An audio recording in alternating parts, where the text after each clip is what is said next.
as Dragon, Grace, and the Axiom Mission 4 crew continue to push forward and look to go right to the front step of the International Space Station. The next gate will be Waypoint 2. And once Dragon is only 2 meters away at Waypoint 2, the spacecraft focuses on aligning and fine-tuning its docking system with that international docking adapter on the International Space Station. From that point, we may hear out the call-out CHOP, which stands for Crew Hands-Off Point, and that happens a little less than 30 seconds or so before docking. At this point, any aborts will have to be done automatically by Dragon. And then from there, it's the moment we've all been waiting for the Axiom Mission 4 team and the crew aboard the International Space Station, and that'll be the moment of contact, where the crew arrives to the space station and Dragon and the station make contact with giving us that final call and soft capture. And again, we are tracking for an approximate docking time of 5:18 a.m. Central Time, 6:18 a.m. Eastern Time. Once soft capture is made, the soft capture ring that connects the two will then retract until the sensors indicate it's time for the 12 hooks to drive in place to give us a hard capture and firmly secure Dragon to its new home and the space station. The Expedition 73 crew, namely Anne McLean and Nicole Ayers aboard the International Space Station, got up earlier this morning, and they have already begun procedures to welcome the Axiom Mission 4 team, and they will manually pressurize the vestibule or area between the Dragon hatch and the station hatch.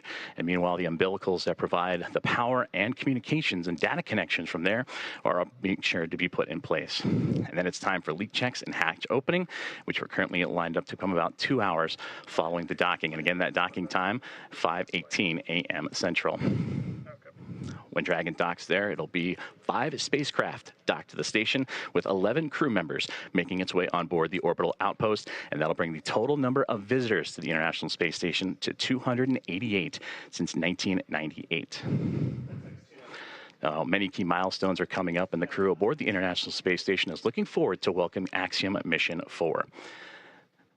Of those milestones, we're continuing to monitor the approach initiation burn, and you can hear communication starting to happen between the big loop, and you'll hear it numerous times. It's coordinated ahead of this coverage, in which SpaceX and NASA teams coordinate a single line of communication for the two teams, as well as the Dragon spacecraft and the International Space Station. Part of the procedures to reach the milestones and the 4 crew members inside Dragon, they don their launch and entry suits to provide an extra layer of protection and pressure as they get ready for all these dynamic operations, and they should be able to be seated and ready to roll for the approach initiation burn. These procedures have the crew seated in their respective seats and the umbilicals plugged in to provide cooling and communications, and the suits are worn for the most dynamic parts of Dragon's journey. As we mentioned, the approach initiation burn coming up here in just a couple of moments.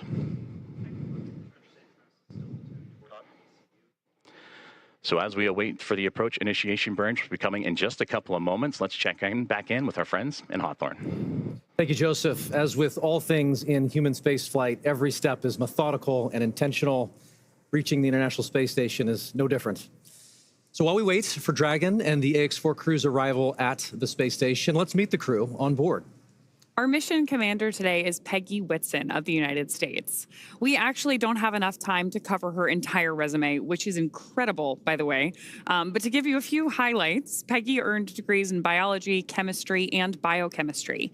She was the first female commander of the International Space Station and has spent over 675 total days in space. Dragon on Dragon to ground. We have seat 1 in position, and seat 4 will be in a few moments.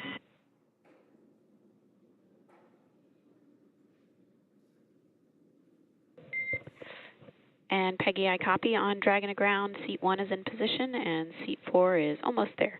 I've got a quick update for you on the big loop configuration. ISS side is troubleshooting some audio packets with the C2V2 unit that's currently active. So I'll get back to you with more words when we have next steps there. Standing by. Thanks for the update. So we were just in the middle of talking about our commander, Peggy Whitson, when we heard her communicating here with our crew operations resource engineer at SpaceX Mission Control, which we hear called out as CORE over the nets.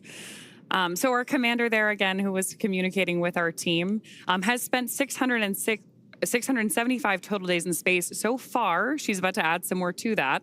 But so far, she has also logged 60 hours across 10 different spacewalks. She's a two-time commander for Axiom Space, having previously also served aboard AX-2. She was also just inducted as a member of the 2025 Astronaut Hall of Fame class. So congratulations, Commander Peggy. And seated beside her inside Dragon is our mission pilot Shubhanshu Shukla of India, whose call sign as a test pilot is Shuks. Representing the Indian Space Research Organization, or ISRO, Shuks is also an astronaut designate of India's inaugural human spaceflight effort, Gaganyaan, an Indian-built rocket and spacecraft. He was commissioned into the Indian Air Force Fighter Wing in 2006. He achieved the rank of Group Captain, in 2024, and has over 2,000 hours of flight experience aboard aircraft, including the Sukhoi 30, MKI, MiG-29, Jaguar, Hawk, and Antonov An-32. Our third crew member is mission specialist Sławomir Uznański-Wiśniewski of Poland. He's representing the European Space Agency as a project astronaut coming from the reserve class of 2022, much like Marcus Want, who served as a mission specialist on AX-3. A scientist by trade, Sławomir has earned his Master's of Science with honors from Łódź University of Technology in 2008. He also has a Master's of Science from the Université de Nantes in France and a graduate engineering diploma from the Polytechnique Nantes in the same year. He also spent 2 years as the engineer in charge of the world-famous Large Hadron Collider in Switzerland, beginning in 2018. And rounding out this incredible crew is mission specialist Tibor Kapu of Hungary. He represents the Hungarian to Orbit Astronaut Program, or HUNOR. The program aims to send Hungarian astronauts to the International Space Station for scientific research and technological development, as well as to inspire young people. He graduated from the Budapest University of Technology and Economics, earning a degree in mechanical engineering, followed by a master's degree specializing in polymer technology. In 2023, Tibor emerged as one of 4 Hungarians selected from a pool of 247 candidates for the HUNOR astronaut program. He has invested a notable amount of time in his career focused on space radiation protection while awaiting his acceptance to HUNOR. Together, they are the crew of AX-4, Axiom Space's 4th private astronaut mission to the International Space Station. This mission represents the return to spaceflight for 3 nations, but it also highlights the growing opportunities for nations and entities around the world to conduct meaningful work in low Earth orbit. And this is an incredible crew. They have spent 10 months of training together. They reported to Houston last August and have been kind of shepherded through a variety of training efforts since then, all leading up to this moment. It has been truly an honor to see them come from different parts of the world and come together as one team. Dragon SpaceX on Dragon to ground. The approach initiation maneuver is complete. Performance was nominal. Reminder, if the C2V2 link is lost for 10 minutes without ground action, Dragon will perform a breakout. Timers are available in your event details.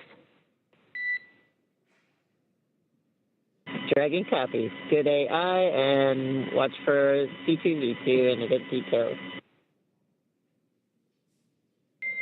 That's a good copy. And for another status update on C2V2, ISS side is working a swap to C2V2 Bravo unit. Good to hear. Thanks. So that's great news as we continue in our approach of the Dragon spacecraft to the International Space Station. That first approach initiation burn, or the AI burn, ran nominally. And nominally in space talk means everything went well. So it means we're moving closer to that docking ceremony and welcoming the AX-4 crew on board. I love it. And so we'll continue to listen in and in hopes that they will continue to progress towards docking. Obviously, there's a lot of action that has already taken place over the last 24 hours. And we'd love to share a little bit of that pre-flight effort with you that built up to launch and then towards docking. So yesterday, June 25th, the AX-4 crew was driven from quarantine to Kennedy Space Center. Here you see a photo of them at a handover event. This is a special moment where the Axiom Space Operations crew officially hands over the crew to SpaceX before they go to the Falcon Support Building to suit up. This was a moment where they got to spend a few minutes with their loved ones, with family and friends, and pause in the midst of all the operational choreography and just take in a moment about what they were about to do and to celebrate it and enjoy just this moment with loved ones. And then as this concluded, they got into the SpaceX Teslas that took them out to the Falcon support building, at which point they were officially in the hands of SpaceX. I always think these walkout moments are so cool. Human spaceflight is really about the people on board and the people behind them. And you get this great opportunity to see their families, their friends, all the teams supporting them from around the world. Speaking of which, this is a little video we captured yesterday, right before our crew walked out to enter the Dragon spacecraft. There they are exiting the Falcon support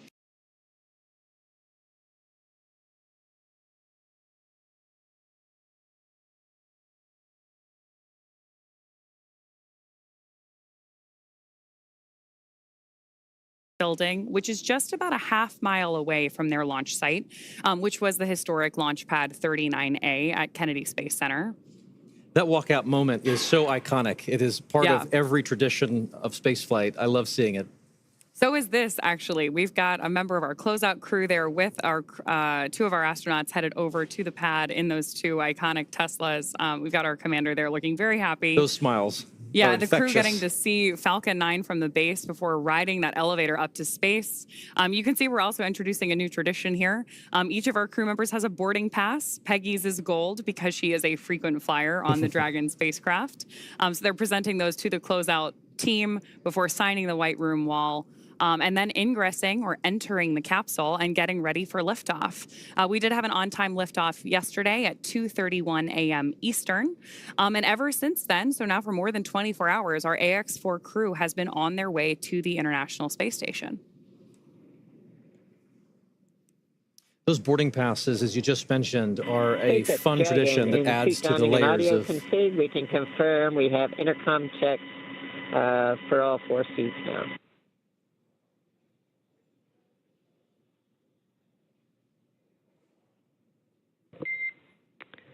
And Peggy, could you repeat your last?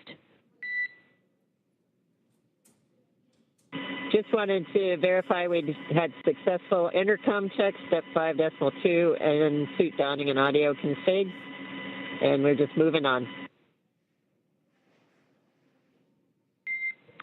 Okay, I copy successful intercom checks and suit donning and audio config complete and ready to move on. Good copy. So you'll hear us continue to talk from mission control here at SpaceX and the big loop, right? We've got NASA in the loop now too as we approach the ISS to our crew on board to perform comm checks. And SpaceX Dragon suit donning and audio config is complete for all 4 crew members. And to provide status updates. SpaceX copies 4.010 suit donning and audio config complete for all 4 crew members. So that's particularly good news for mission control because one of the things that we have our astronauts do anytime we enter a dynamic phase of flight is put on those IVA suits. So when we talk about suit donning, they've been comfortable, right? Like we had those spacesuits on for liftoff, and hopefully we'll have some shots of liftoff from yesterday here for you in a moment. But we put those spacesuits on for liftoff, and then once we're safely in orbit, the astronauts can doff or take those suits off. But now that we're approaching the International Space Station again, we're going to don the suits, put them back on, because we're moving into that dynamic phase of flight. So we're getting some confirmation there from our crew to mission control that we're moving forward in each of these careful steps, preparing both the capsule and the AX-4 crew for docking to the ISS. And these are all good call-outs. Yeah, great to hear. Yeah. Perfect. I love it. We were talking about ingress just a moment ago. We'd love to show you shots of launch from yesterday. The teams at Kennedy Space Center, the SpaceX teams and the NASA teams, were able to get some great shots of this Falcon 9 and Dragon lifting off. This was also the second liftoff and landing for our booster yesterday, so pretty exciting to see that flight-proven launch vehicle once again flying from 39A. And there you have it, Grace taking to the air for the very first time. That's a good point, Paul. This is our 5th and final Dragon in the fleet, which received its name yesterday from our commander, Peggy Whitson. Great shots of our crew there on their way up to space yesterday.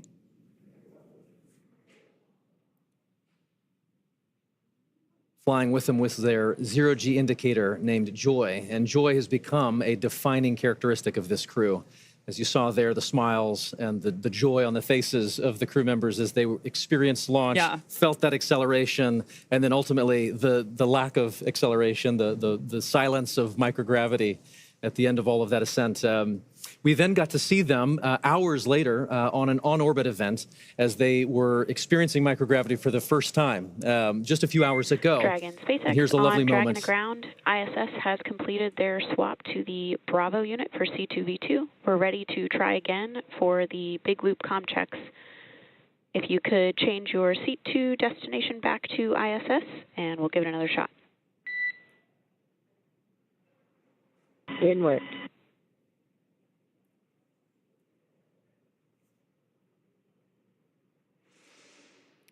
So Joseph mentioned this earlier, but C2V2 stands for Common Communications for Visiting Vehicles. And what we're doing now is that final comm check as Dragon approaches the ISS to make sure that we're ready for our visiting vehicle. Station on the big loop. We are very excited to have you loud and clear, Peggy. And we are excited to hear your voice, and looking forward to seeing you guys shortly. I can't wait to see you either, Peggy. Excited you guys are here.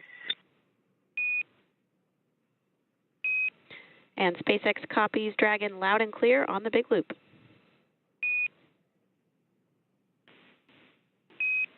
And Houston copies SpaceX, ISS, and Dragon on the big loop.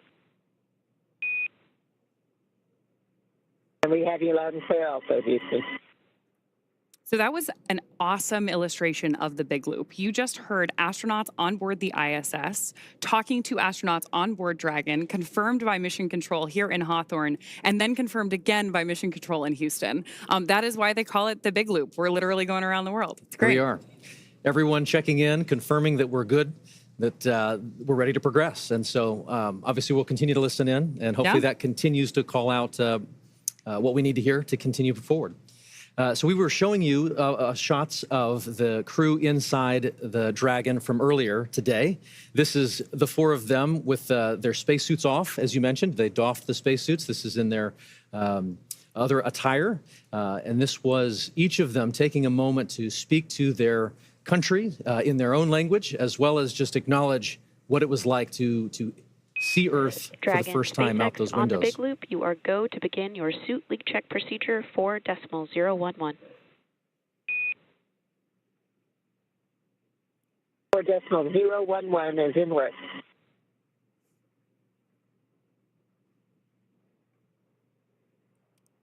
So good news there that our crew is moving forward with additional checks on board.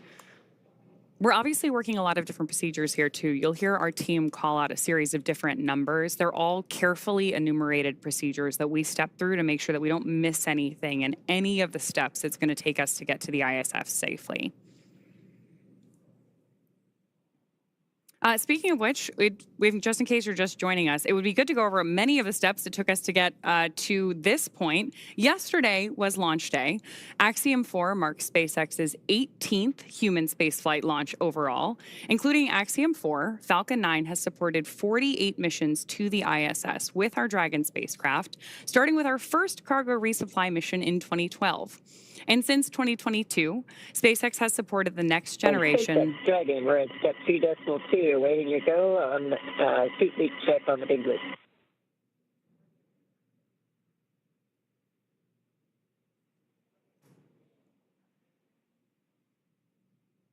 We're moving through that suit leak check procedure now. Dragon SpaceX on the big loop, you are go to initiate suit leak check. That's in work now.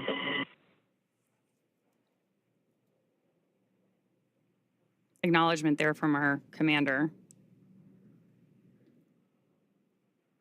So SpaceX has supported the next generation of commercial space exploration so far with 7 private astronaut missions as of today, with today's AX4 mission bringing the total to 4 missions to the space station in support of Axiom Space. I love it. So AX4 is Axiom Space's 4th mission to the International Space Station, as we've said. AX1 was the first private crew to the International Space Station AX-2 was known as the first private mission to feature government-sponsored astronauts, while as AX-3 was our first all-European astronaut mission to the International Space Station. And this mission realizes the return to human spaceflight for India, Poland, and Hungary. The efforts of India are conducted through the Indian Space Research Organization, or ISRO, while the efforts of Poland are as a member of the European Space Agency, or ESA. As a member of ESA, the Polish Space Agency, Polsa, has named this mission Ignis. For Hungary, this is a mission facilitated by HUNOR, which stands for Hungarian to Orbit Program. And this mission is the first mission to the space station for India, Poland, and Hungary. And after more than 40 years, this is each country's second government-sponsored human spaceflight ever. Missions like these are significant for a number of reasons. Each of these commercial missions builds on the last, but they facilitate a sizable amount of public and educational outreach. Medical research, intergovernmental relationships are built and fostered through these moments, and the list goes on. To be honest, there a lot of hard work goes into each of these missions to make sure that every minute is maximized. Ultimately, each one serves as a critical stepping stone on the path to providing global, sustained access to low Earth orbit. Oh, absolutely. And at SpaceX, we want to help create a future where not just hundreds of people, but thousands and ultimately millions of people can travel off Earth to live and work in space and on other planets. It all starts with missions like these. It's hard to believe that it's been 5 years since Dragon radically changed how humanity gets to space, but I am very excited to see what this mission and all the ones to follow have in store. But with that, I do want to check back in with NASA at JSC. So Joseph, let's hand it back to you. Thank you, Ronnie and Paul. And absolutely, yes, it's an incredible day to welcome the Axiom Mission 42 to the International Space Station. And I know we've already covered so many key milestones, including what it took to get to this point right now. And arrival day is always a busy one aboard the Big Loop. We see 4 good suit leak checks. And right there, another great milestone. Another great milestone right there, 4 good suit leak checks. And we talked about that earlier about during the dynamic phases of flight, the crew puts those suits on to make sure that everything is safe and sound for them to provide that extra layer of protection as they continue to chase down the International Space Station. Now, from the space station perspective, here inside the International Space Station Flight Control Room at NASA's Johnson Space Center in Houston, Texas, arrival day is always a busy one. And this morning, with no exception, NASA's astronauts Anne McClain and Nicole Ayers are already in position inside the cupola module, and they're using specialized software to keep track of Dragon's trajectory and confirm it remains inside its designated corridor. Now, the next key milestone that we're going to keep an eye on now is a course correction or a mid-course burn that's pretty much halfway between the AI burn, which went successfully a few moments ago, and then up to waypoint 0, which is really going to start those key gates that the Dragon Grace spacecraft will start navigating on its way towards the International Space Station and docking to that zenith port, that space-facing port of the Harmony module. Now, once Dragon is docked, Nicole Ayers of NASA will be the first one to begin the hatch opening operations. She'll start by opening the large hatch on Node 2. That's that zenith space-facing port we were talking about, and that gives the crew access to the pressurized mating adapter. From there, they'll begin pressurizing what's called the vestibule. That's the small space in between the Dragon and the space station hatches. This area was exposed to the vacuum of space before docking, so it'll need to be filled with air to be equalized with both the pressure, both for the spacecraft and anyone inside the space station to equal out and for those to pass through. Ayers will then use a small valve on the station's hatch to gradually introduce air into that vestibule. And meanwhile, the flight controllers here in Houston will be closely monitoring the pressure readings to confirm that the seal is tight and everything is leak-free before giving the go for hatch opening. Now, here inside the International Space Station Flight Control Room, the controller is already hard at work. They've been doing so all morning long and well into since the launch, really, and beyond. NASA Flight Director Allison Bollinger and her Athena flight team are leading operations here in the International Space Station Flight Control Room in Mission Control. And then seated to my right, their right is the Capcom, who you'll hear communicating to the teams on the International Space Station, a part of that big loop. You heard the comms checks multiple times between SpaceX, Dragon Grace, International Space Station, and the teams in Houston, so we're all on one single line of communication. Now, taking a look at who's aboard the International Space Station, we heard them mentioned a little bit earlier on, and currently aboard is the Expedition 73 crew members. And they are led by Commander Takuya Onishi, who is on that far right-hand side. And several members of this expedition crew have celebrated some key milestones for him. For Takuya, he celebrated 200 days in space about 2 weeks ago. Up next is NASA's Anne McClain. She is sitting right in front of Takuya on that right-hand side. She recently celebrated 300 days in orbit this past week. For Nicole Ayers, just on the other side of that Expedition 73 crew patch, she recently celebrated 100 days in space on Monday. And she and McLean are going to be the ones that are going to be monitoring the Axiom Mission 4 team and dragging Grace to the International Space Station. Then NASA's Johnny Kim, flight engineer. He is on the back left-hand side of that image. Kirill Peskov of Roscosmos, a flight engineer, celebrated 100 days in space on Monday. And Sergei Ryzhikov, flight engineer, right there in the center. And then you have Alex Zubritsky, a flight engineer of Roscosmos as well. So flight controllers here in Houston have also begun the process of feathering the station's solar arrays and looking to get that multi-step procedure designed to protect the arrays from thruster plume exposure during Dragon's final approach. Now, taking a look at the updated timelines and what we're looking forward to, we're about 7 minutes away from that AI mid-course burn, and from there about 27 minutes from that waypoint 0 mark. And then from that point on, the space station and Dragon will continue to close the gap between each other. And then about a kilometer away will be the two vehicles, and that'll be in about 13 minutes from now. So again, a lot happening surrounding Dragon Grace and the Axiom Mission 4 crew, as well as those aboard the International Space Station. We mentioned earlier that this will become a team of 11 that'll be joined together, and after docking, which right now is continuing to be adjusted, and working closer to about 5:22, approximately 5:22 a.m. Central Time. And then we'll have the hatch opening, which we just walked through the procedures of having to equalize the pressure between Dragon and Space Station so those could pass through. And then we'll have the welcome remarks shortly thereafter. So still a lot of key milestones coming up for everyone on board. But to dive deeper into that that AI mid-course burn, again, that's about the halfway point from the AI burn to waypoint 0, and that gives Dragon the ability to perform a mid-course maneuver, and that will give them to be about 400 meters or so below the International Space Station, and then of course will swing up and over top to then line itself up for waypoint 0, which will be again to the zenith port of the International Space Station. And from there, Dragon will execute a small mid-course maneuver, and that's just to fine-tune its approach and bring it to about that 400-meter mark and get ready for the remainder of its gates and those checkpoints it has to come to for the International Space Station and Dragon to eventually meet up. Now, about 90 minutes ahead of docking, attitude control of the International Space Station will be handed over to the Russian thruster system, giving the station a finer point capability as Dragon closes in. We're looking forward to welcoming the Axiom Mission 4 astronauts aboard the International Space Station. Now, as we continue to get ready for that approach initiation burn, or that mid-course burn in about 5 minutes or so, we're going to continue to check in with our teams in Hawthorne and here on the ground in Houston. As you can see right there, the process that it took for Dragon to get to the International Space Station, starting about 45 minutes after launch yesterday with the phase burn, and then that stair-step approach to get to the front door of the International Space Station with those 5 key burns leading into the approach initiation.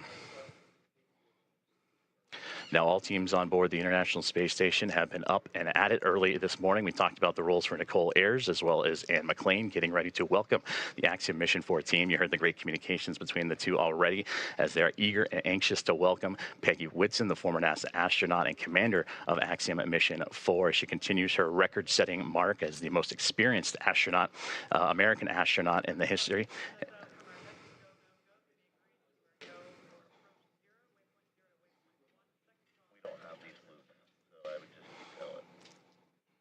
Currently listening into the loops of here, the teams on the ground as they're getting ready to do a go, no-go for waypoint 0 and Dragon's continued approach to the International Space Station.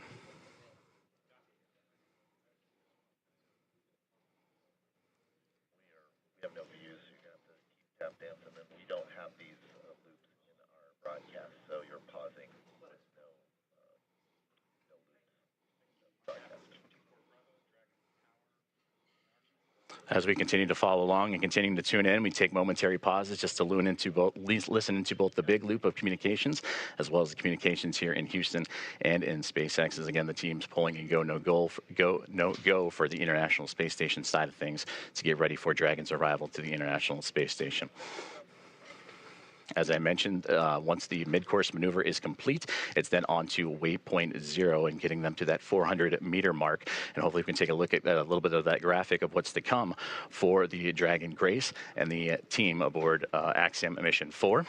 And you see there, waypoint 0, about that 400-meter mark just outside the approach ellipsoid, that 400-kilometer by 2-kilometer by 2-kilometer invisible oval ellipsoid outside of the International Space Station, one of 2 imaginary boundaries that the Dragon will have to pass through, and then of course it'll make its way onto the keep out sphere, and that's that 400-meter mark that we've been talking about, and that's where it's zeroing in on right now. So we've completed the approach initiation burn, which had them about 7 kilometers below the International Space Station, and now about 2 minutes and 45 seconds away from that mid-course burn, and we'll continue to track as Dragon and Grace continue to fine-tune itself and get ready to go and connect itself for the International Space Station. Now, of course, before Dragon is given permission to move inside the approach ellipsoid, the spacecraft configured to be known as what is a 24-hour safe trajectory. And this means that if Dragon were to lose control in its thrusters, it would be at least 24 hours before it could move inside the approach ellipsoid again. But again, those upcoming milestones, everything continuing to press on along as Dragon, so far so good, as it continues its chase down of the International Space Station.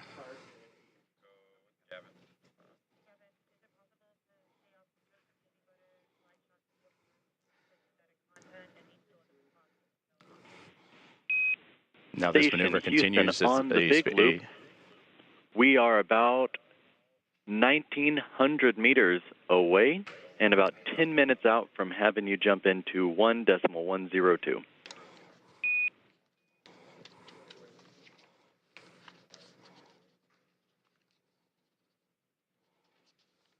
Great call outs there, as you heard the team saying, about 1,900 meters away, that separates the Dragon and Grace spacecraft and the International Space Station.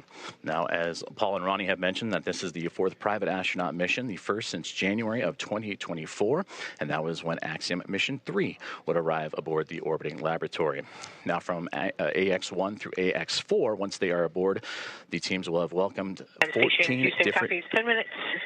Houston Station, copy 10 minutes until step 1 of the procedure. And continuing to track about now 55 seconds away from that AI mid-course burn.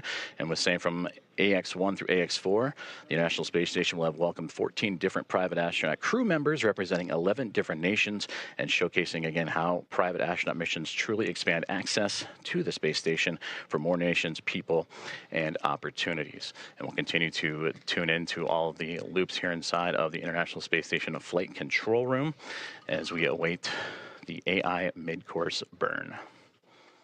And now standing about 20 seconds away as it continues to fine-tune, Dragon Grace continues to fine-tune its path towards the International Space Station.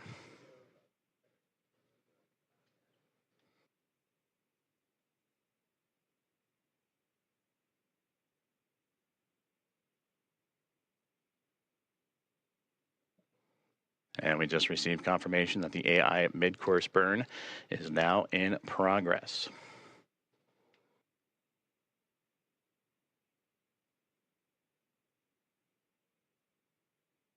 And again, this is done about halfway from our starting point, which was the approach initiation burn, and that'll get Dragon on its path towards waypoint 0. It's just a small burn, but again, all about fine-tuning and its approach to ensure that we're targeting a precise point of about 400 meters directly below the International Space Station.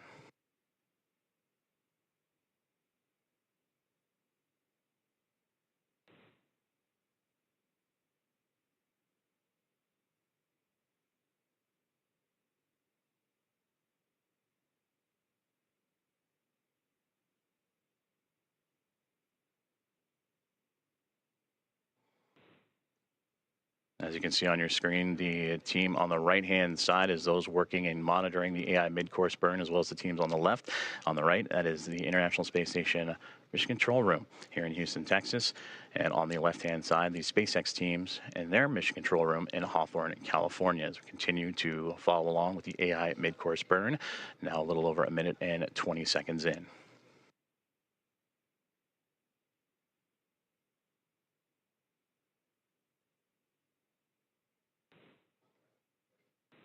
And mid-course burn has just been completed, and everything has been reported as nominal. Dragon SpaceX on the big loop, mid-course maneuver complete. Performance was nominal.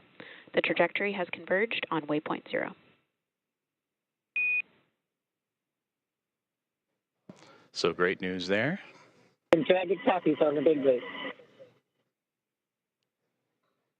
And confirmation from Dragon Grace, and you heard Commander Peggy Whitson relaying down to the ground. And now the next milestone that we're zeroing in on is waypoint 0, which will be about 18.5 minutes from now. Is that slow but methodical approach for Dragon Grace and the Axiom Mission 4 team continues to make its way towards the International Space Station. And with that, we'll check back in with Ronnie and Paul back in Hawthorne. Awesome. Thanks so much, Joseph.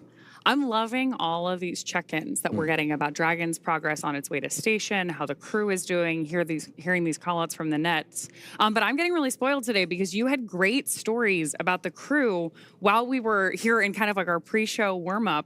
And I would love to hear a little bit more about how you followed along the AX4 crew in like the 10 months leading up to this. Absolutely. And really like followed their preparations and everything that brought the crew to today. Certainly. And so there's obviously a large team that facilitates all of the operational training flow and helping prepare them for this moment. We have a unique opportunity to document that and follow that story with them quite literally around the world over the course of all of that training. And I think it's just interesting as you get to know each of the crew members, just to understand, like, in the midst of all of this operation, in the midst of all of the timing and the coordination, there's still 4 humans inside Dragon, each with their own personalities, each with their own ambitions and characteristics, and they add to what becomes the mission. In the crew, right? Exactly. Like they become one crew, which is AX4. Yeah. Absolutely. So Peggy, I would argue, is a consummate leader. I mean, if you know anything about her, you likely know she has record after record of human spaceflight, and here we are actually seeing some views of the ISS, of the International Space Station, from Dragon. And yet, as I was saying, with Peggy, if you know her, she obviously has all of these records for human spaceflight, and it's certainly not a surprise at all that she is an inductee into the 2025 Astronaut Hall of Fame. And yet, if you get a chance to get to know her, you quickly realize she's not just about those individual accolades. She is about the team and team efforts. She wants to build teams and take them to space. And so certainly we've had the honor of following her around the world, preparing for 2 Axiom space missions, both AX2 and now AX4. And it is remarkable how she commands every room she walks in without taking over. She just exudes this steady confidence that people respond to. Speaking of how she is commanding the capsule, we just had a great shot of her inside of the Dragon spacecraft, looking up at those touchscreen displays. And so we're going to keep bringing you views like the one we have on your screen right now of the International Space Station whenever we have ground station coverage. When we have good views, we'll obviously share them with you. This one is particularly cool because we're watching the International Space Station come into focus through a camera that is under Dragon's nose cone. So right after we got through launch and orbital insertion yesterday, we deployed the nose cone and exposed those docking hooks that we're going to use for the hard capture. Station Houston on the big loop. Dragon range is approximately 1,000 meters. Monitor long-range approach per steps 1 to 4 in 1.102. Dragon approach and retreat monitoring. ISS crew is now primed for vehicle approach monitoring.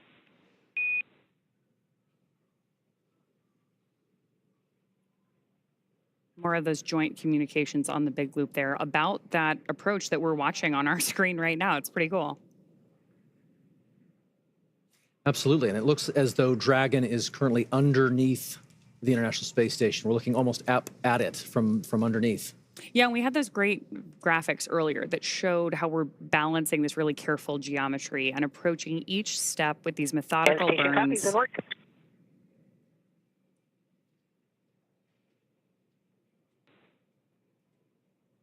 acknowledgement from our commander there.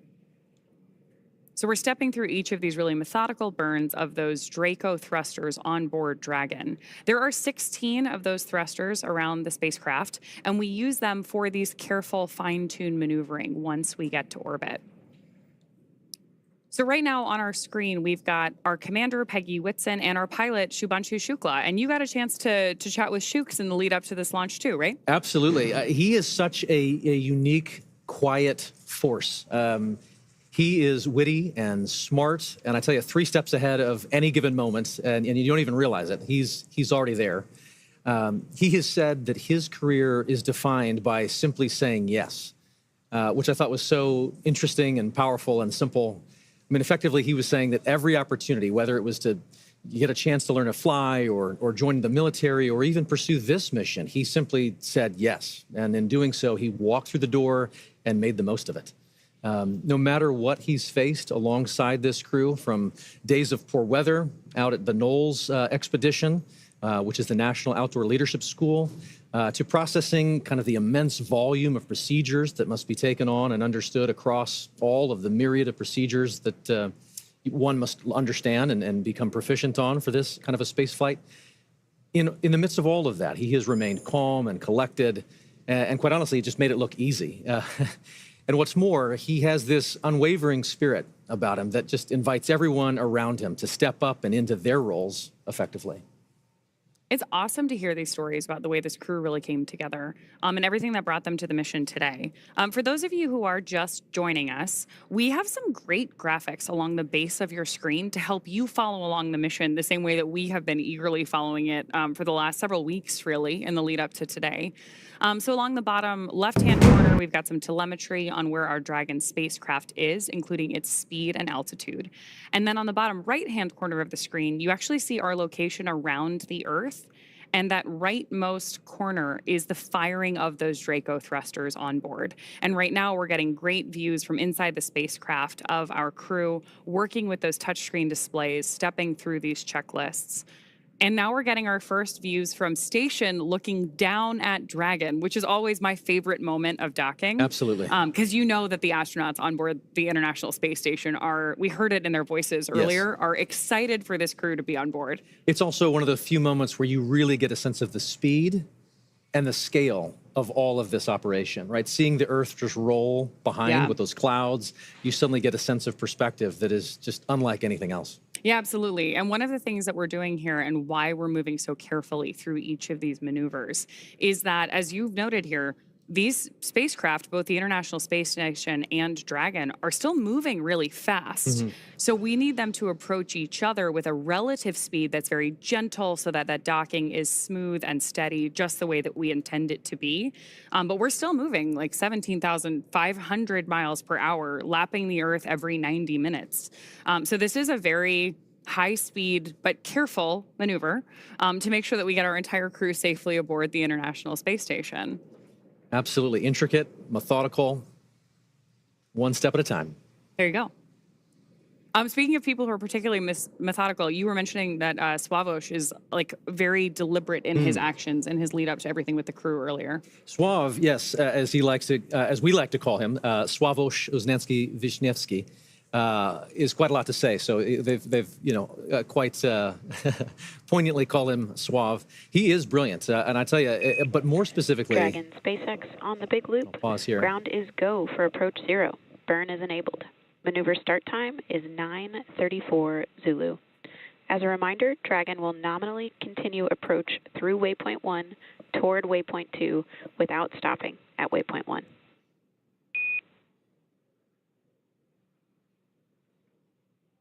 And there we have And another. Dragon copies all, and we're go for the approach as well.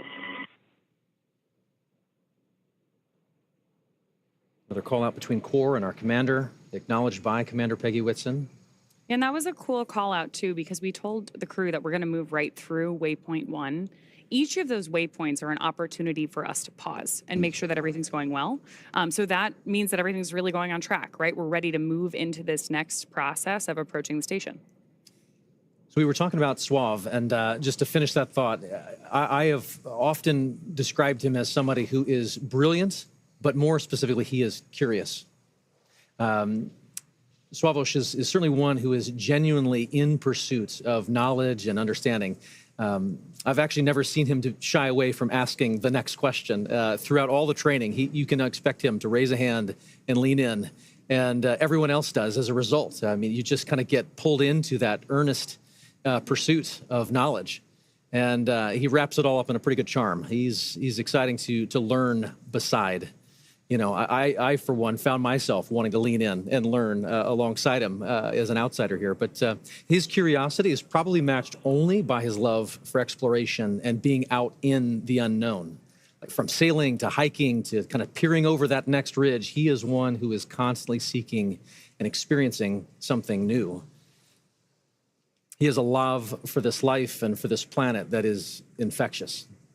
One can only imagine how that perspective is growing as he's looking out the window and seeing the Earth and perhaps even maybe the ISS at this point outside Dragon. Oh, yeah, absolutely. I mean, speaking of his love of something new, 3 of the crew members that we have on board AX4 are first-time flyers to low Earth orbit and to the International Space Station. So very excited to hear their take on both being up there and then everything they have to share with all of us once they return. So with that, can we round out some stories here for our 4th crew member? Absolutely. So Tibor, he is an incredible thinker. You can just see him process any information and immediately then begin to put it to use. He is someone who just grabs and goes. But also, even more than that, he's someone who really feels things deeply. He cares about what this mission is. He cares about what it means for all those back home in Hungary. He's got a very high emotional intelligence, I would say. He can read the room in an instant. But I tell you, his gift to humanity is to then be able to elevate and brighten everyone around him. I don't know of a single instructor, maybe ops team member, or even medical support staffer who doesn't smile when they think of Tibor Kapu. And I also tell you, he is tireless. There is quite a lot that he is capable of and responsible for, and that is invigorating to just see him approach every step of everything he's asked to do with diligence.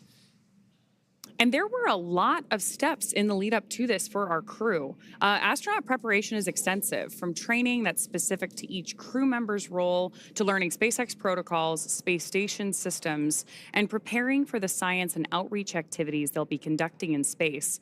Private astronaut training is pretty rigorous. So in addition to the work that they did in the field, like you mentioned with the National Outdoor Leadership School, or NOLS. Station Houston on the Big Loop. First step, 1 of 1.102. Can you please confirm Dragon is in sight and give us an attitude assessment?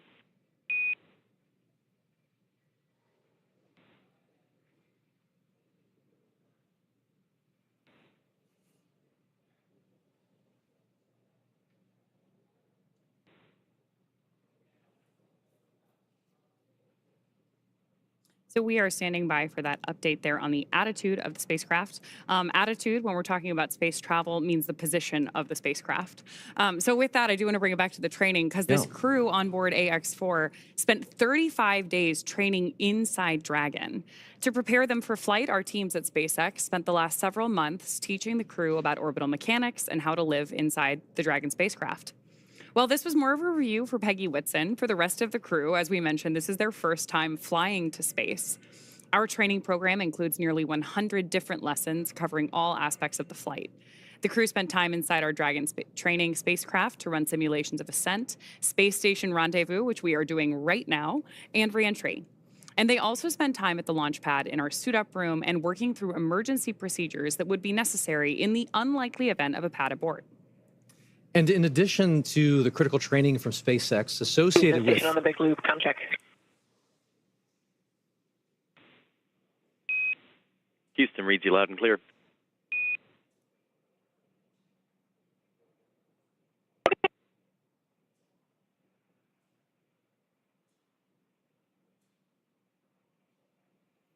And as we were saying, in addition to the critical training from SpaceX associated with all of these dynamic phases of ascent and return, Axiom Space has facilitated a host of training efforts since August over these last 10 months to ensure that the crew and all of those who support them are ready Station for this Houston on mission. the Big Loop. We did not copy your last.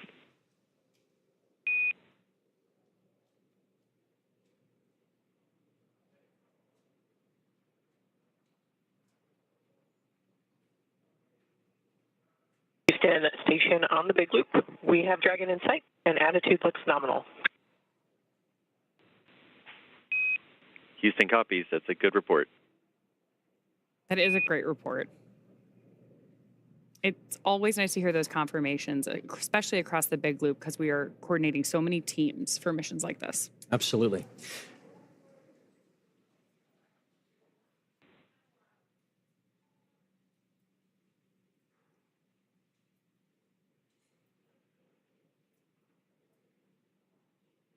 Looking at the graphics at the bottom of the screen, you can see where Dragon is over the Earth. And from my vantage point, I believe that is just east of Africa.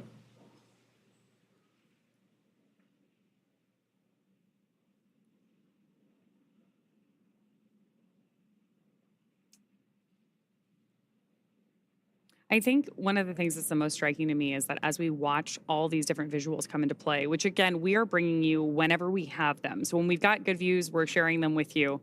We're really seeing how quickly Dragon is approaching the station. At 429 kilometers above the Earth, they are continuing to raise that elevation, that altitude, and get closer and closer to where they'll be working and living for the next 2 weeks. But again, these visuals just tell an amazing story of where we're going and what we're doing, where low Earth orbit is. It is hard to really comprehend and wrap your mind around the idea of living off planet, and yet visuals like this start to help you make that real. Oh, absolutely. And hearing commentary like we did earlier from that on-orbit check-in, it was great to hear how quickly even the crew was saying they were learning how to do things in microgravity, especially because we have so many first-time flyers on this mission. Hopefully, first time, but not the last. We have a repeat with our commander, Peggy Whitson, as well. Absolutely. A little bit of joy goes a long way, and overcoming some of those probably initial sensations and adjusting to microgravity.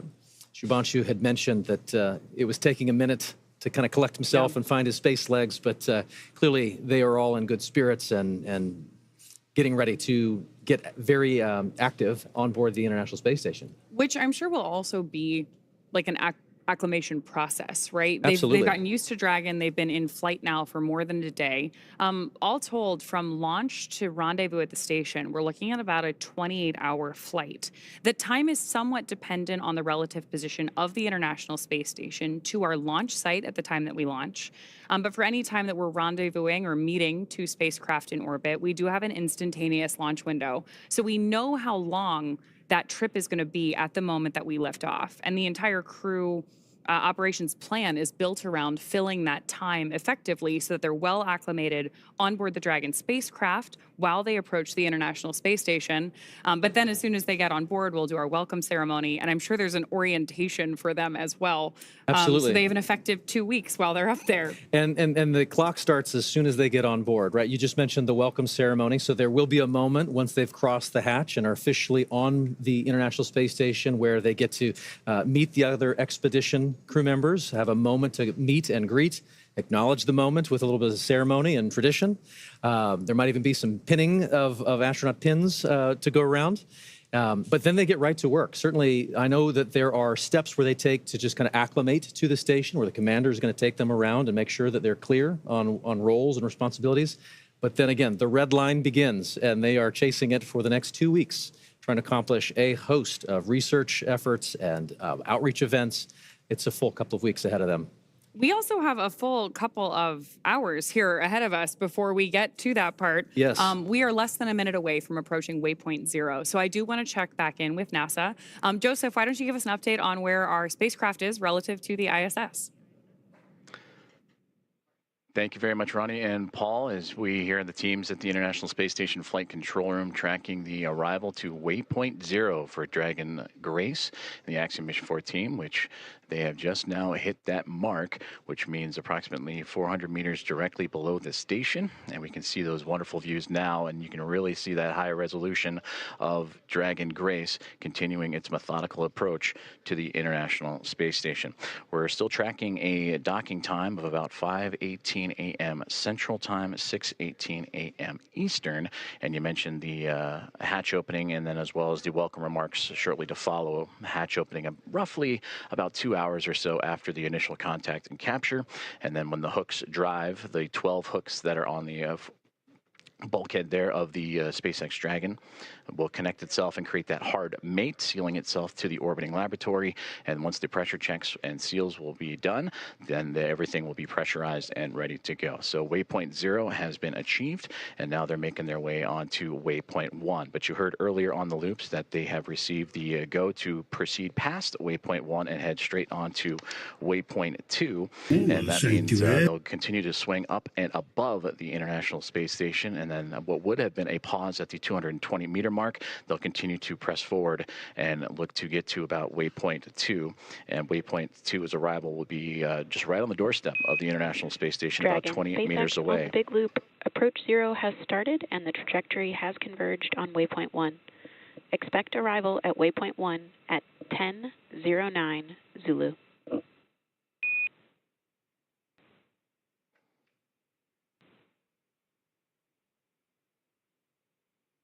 Expecting arrival at waypoint 1 at 10:09 Zulu.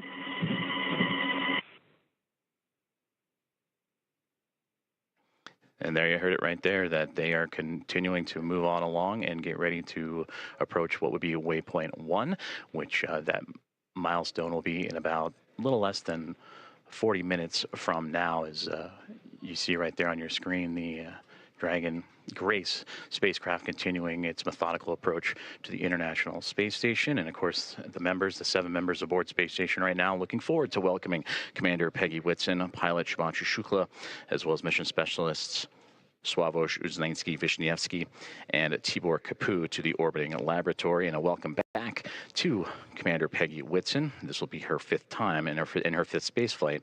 All of her space flights, what are the previous 3 with NASA and now 2 with Axiom Space, all key components and key missions involving the International Space Station.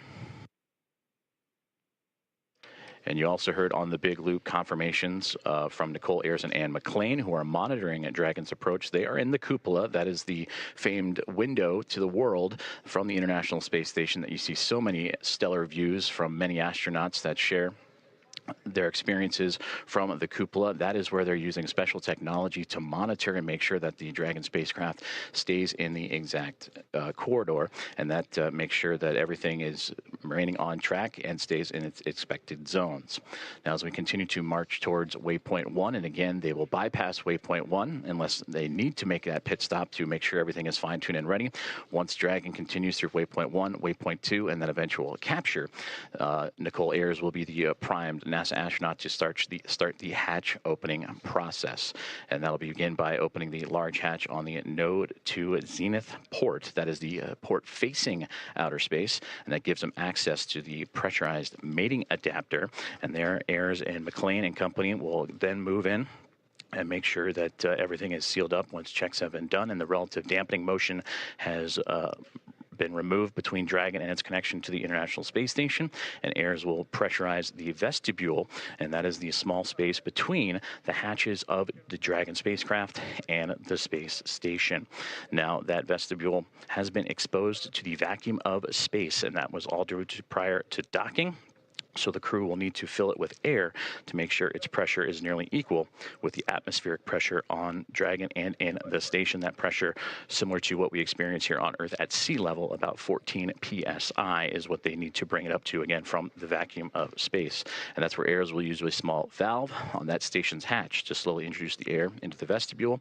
And flight controllers here in Houston will monitor and verify that pressure readings, and everything is making sure to be leak-free before we get ready to open up the hatches. As you can see, Space Dragon Grace making its way with the nose cone open, and you can see that strobe in the middle And it's always fascinating to watch. Now during an orbital daytime, you can see the sun shining brightly on the spacecraft and the thrusters firing, and you can follow along in that bottom right-hand corner which thrusters are being activated again to fine-tune Dragon's path to the International Space Station. But seeing that strobe, always fun when it illuminates from the Dragon perspective on the International Space Station, and we may get some of those great views closer to docking. And again, that docking time tracking closer to 5:18 a.m. Central Time, 6:18 a.m. Eastern, and that is where the soft capture will connect, and then the hooks will drive. The 12 hooks in 2 sets of 6 will drive and form the hard mate and bring Dragon and the space station closer together before the leak checks, the umbilicals for communication and power. Everything will be connected, and then the pressurization of that vestibule from NASA astronaut Nicole Ayers and team will begin.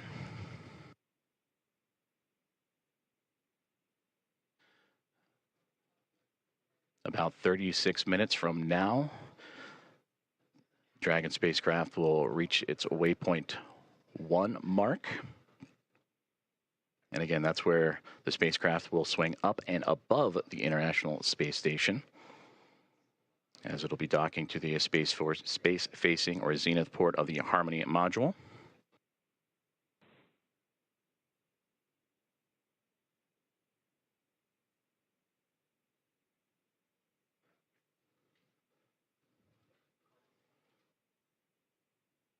And you can see great views again of Dragon. On the big loop per block Bravo. Dragon attitude is as expected. Houston copies. Thank you.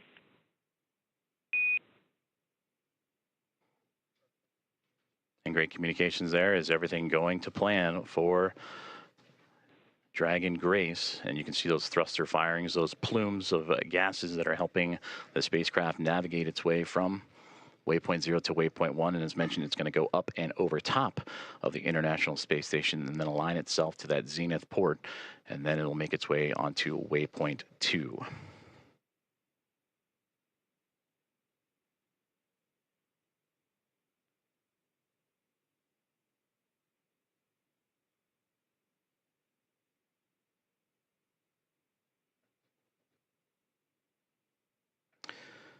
As mentioned previously, all visiting vehicles that arrive to the International Space Station take this phased approach when going to the orbiting laboratory, stopping at those predetermined gates.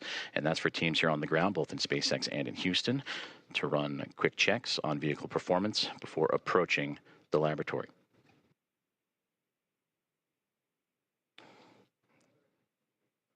And there you can see that strobe effect that we were talking about just a moment ago as it illuminates the views from the International Space Station looking at the Dragon Grace spacecraft as it continues its methodical approach to the station, as they are now just in the southernmost regions of Australia and making its way into the Pacific Ocean.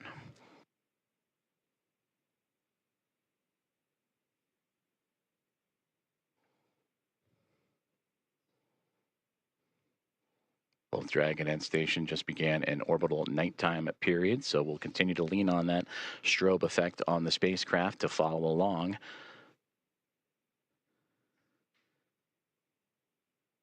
As Slow and Steady continues to win the race for these docking operations between Dragon and the International Space Station, and of course always requires a great deal of precision to make sure that we're keeping the spacecraft and the crew safe. And there's a great look inside of Dragon Grace, and then the view from the spacecraft now looking to the International Space Station, and those slight glimpses of daylight left before both the orbiting laboratory and the spacecraft completely enveloped in darkness during the orbital nighttime period. You can see the radiators. That's what's most prominent in the view of the International Space Station. And at the very top of this view of the International Space Station, you can see what was Dragon Endurance. That is the Dragon spacecraft vehicle that Crew 10 took to the International Space Station back in March.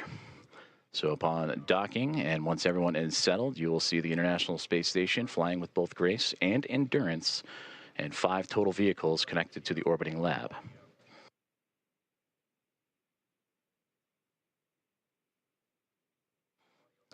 view inside of the Dragon spacecraft, and you see from just over the shoulder of Peggy Whitson and Shubhanshu Shukla, the commander and pilot, as they are continuing to monitor the progress of the spacecraft. And there are the final faint views of the International Space Station before the orbital nighttime period. And as mentioned, these two chasing each other just off the southeast coast of Australia as we speak.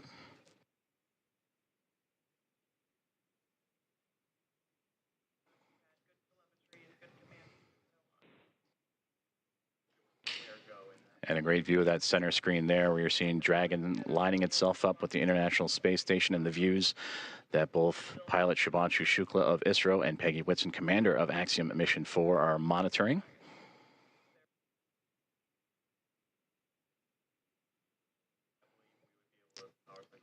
Now approaching about 31 minutes until we reach waypoint 1.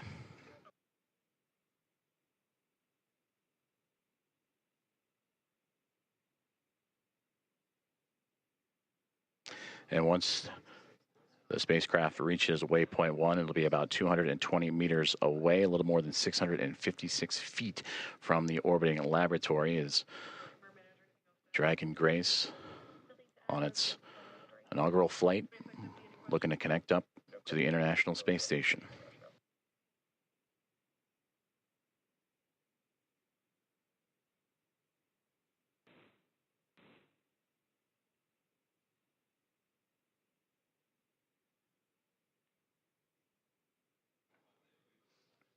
Before we reach waypoint 1, which will be in about 30 minutes from now, the teams here on the ground, about 10 minutes outside of that milestone, will conduct a go, no-go poll, which we've been talking about throughout today's broadcast, just that step-by-step process, that slow and steady methodical maneuvering of the spacecraft to connect to the orbiting laboratory.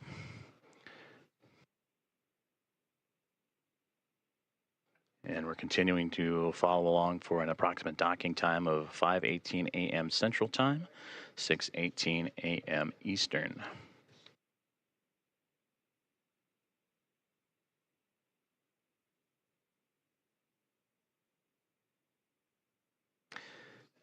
And the only light you're seeing from that shot was bouncing off of the International Space Station and what it provided, but now inside Dragon Grace and its Axiom Mission 4 crew of Peggy Whitson, commander, Shubhanshu Shukla, pilot. That's who you see in the field of view there, just that over-the-shoulder shot as they monitor Dragon's maneuvering towards the space station, but also joined alongside by mission specialist Sławomir Uznański-Wiśniewski and Tibor Kapu, respectively, of ESA and Hunor.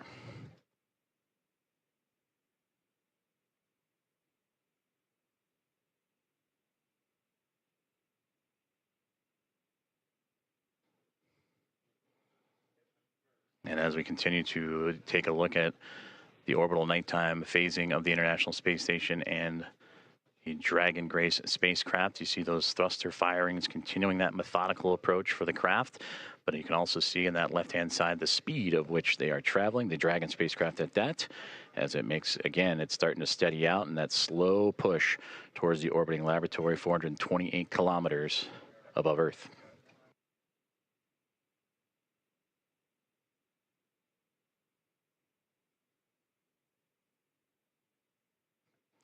Once aboard the orbiting laboratory, the Axiom Mission 4 crew will participate in about 60 research investigations representing 31 countries, and more than 24 of those experiments supported by the ISS National Laboratory.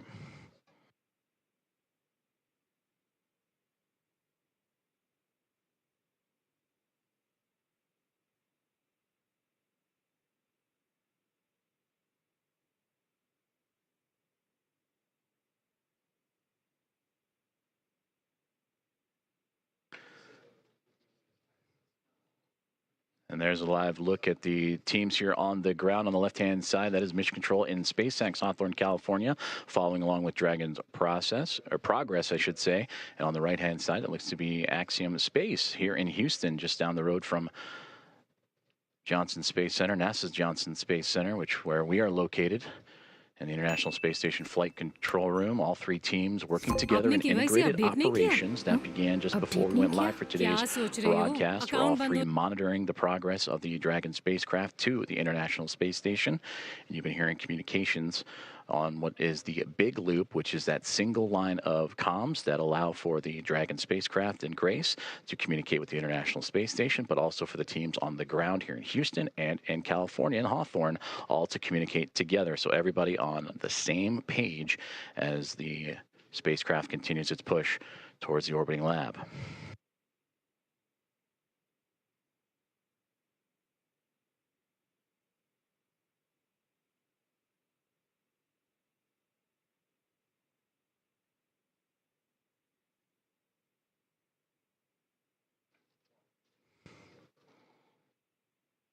We are about 26 minutes away, a little bit north of that, until we reach waypoint 1 for Dragon Grace. As you can see, some of that telemetry and data populating the screens inside of the spacecraft that the team on board are carefully monitoring. And this is the view from the Dragon spacecraft looking up at the International Space Station, as these two now making their way into the southernmost regions of the Pacific Ocean, having just passed underneath the south and then the southeast of Australia. They will continue into an orbital nighttime period until they reach roughly about the east coast of North America, and then you'll get some of those great views of the sunlight radiating over top of both of the craft.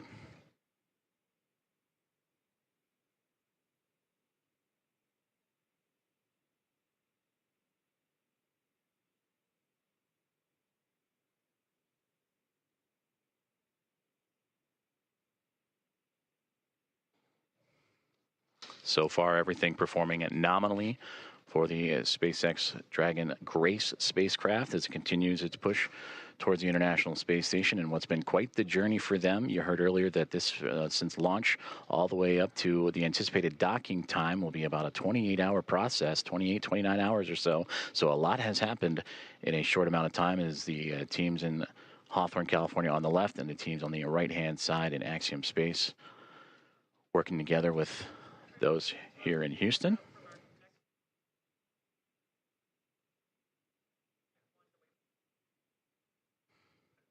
And those teams right now communicating with each other on those internal communications loops that we monitor and follow along with as they now prepare the teams for waypoint 1 about 24 minutes from now. The go no go for that will be in about 15 minutes or so.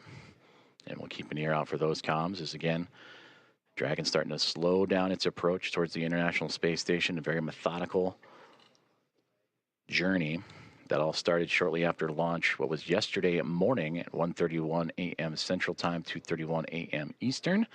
That saw the Axiom Mission 4 team reach orbit and begin its journey to track down the International Space Station, the fourth private astronaut mission, and the first since January of 2024, when Axiom Mission 3 would join the expedition aboard the orbiting laboratory.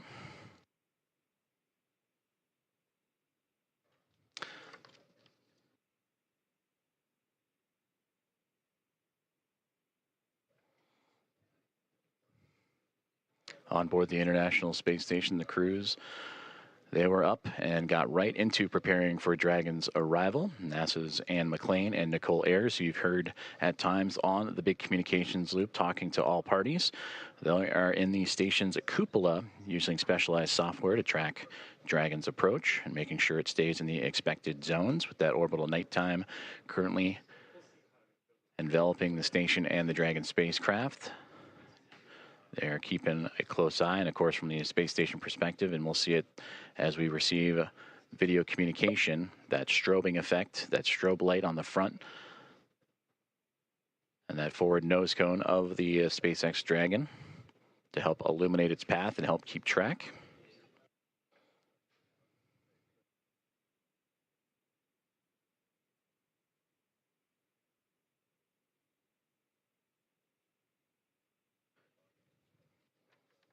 Earlier, we also received that as the Dragon spacecraft makes its way towards waypoint 1 about 22 minutes from now, that the teams on the ground were looking to bypass this milestone, but will again do a go, no-go poll, make sure everything looks exactly as it should before allowing that bypass of the spacecraft, and then its maneuver up and over top of the International Space Station, and then proceeding onto waypoint 2.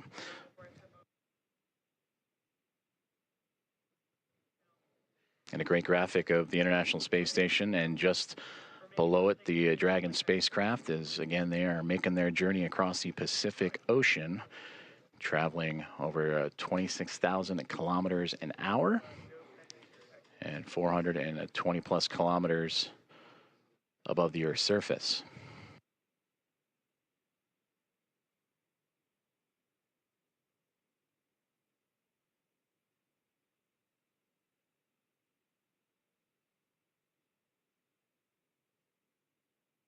We've been talking about that methodical approach for the Dragon spacecraft that started immediately, or 45 minutes or so immediately after launch yesterday morning, in which they would execute a series of burns from the phase burn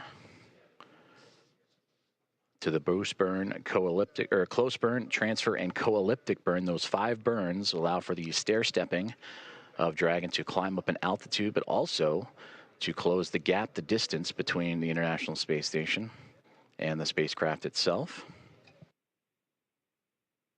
And that is what's led us up to this morning. The approach initiation burn started just shortly after the start of this broadcast, in which Dragon, in integrated operations with SpaceX and NASA working together with Axiom Space, all monitoring closely as Dragon Grace continues its way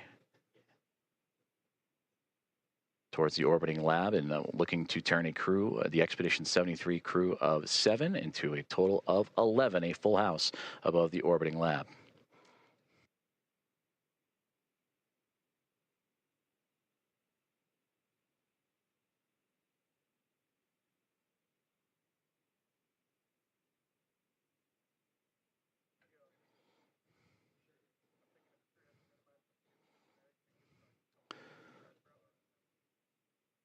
Now inside 20 minutes to the waypoint 1 arrival. And about 10 minutes or so, the teams here inside Houston, as well as and SpaceX in Hawthorne, California, will continue to monitor and do the go, no-go for waypoint 1. And if everything is on track, they'll continue to proceed through waypoint 1 onto waypoint 2. And waypoint 2 has them right on the doorstep of the International Space Station, about 20 meters out when they arrive to that waypoint, a little more than 65 feet away.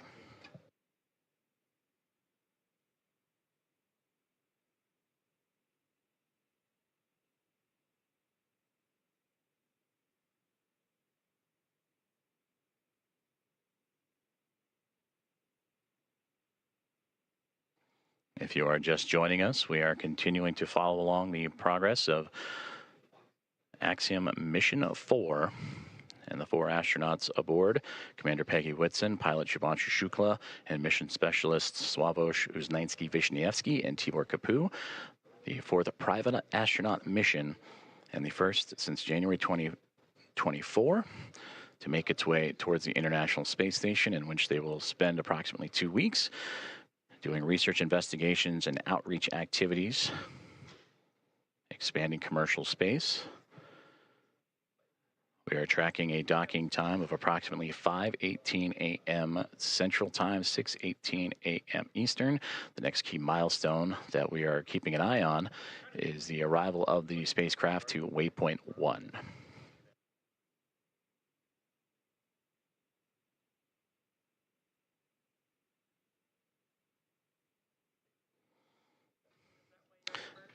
And to gain perspective, waypoint 1 will be about 220 meters away between the Dragon spacecraft and the International Space Station. And that's the second checkpoint. They have already reached waypoint 0 to begin this process. Waypoint 0, waypoint 1, and then on to waypoint 2, which we mentioned is about 20 meters away.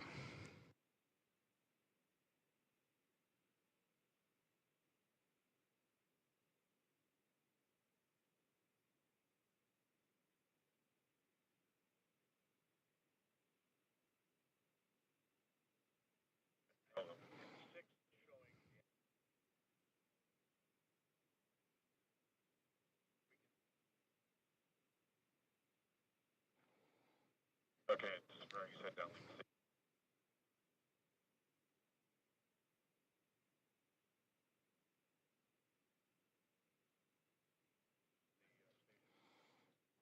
Great views there from the International Space Station, looking at the Dragon Grace spacecraft, that strobe light illuminating its path, as well as the port and starboard side lights. The red and green that you see on your screen is both the International Space Station and Dragon Grace in an orbital nighttime period. They're actually crossing over the Pacific Ocean, about to cross over the equator, and then eventually make its way over the west coast of North America.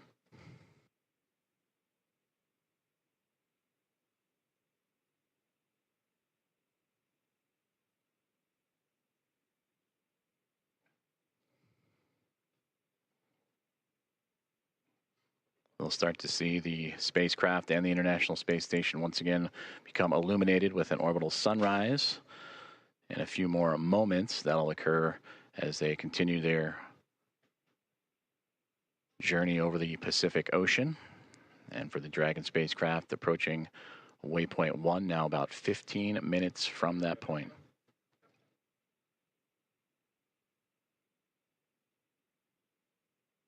And we'll continue to bring those great views as you see that slow and steady progress of the Dragon vehicle as it continues to track down the orbiting laboratory.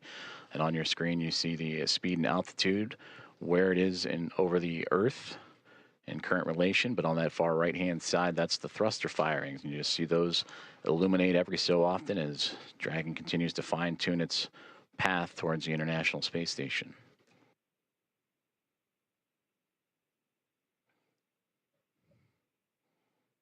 And this mission since launch approaching now 1 day, 3 hours or 3.5 hours of time. That's the time you see in the middle there, the T plus.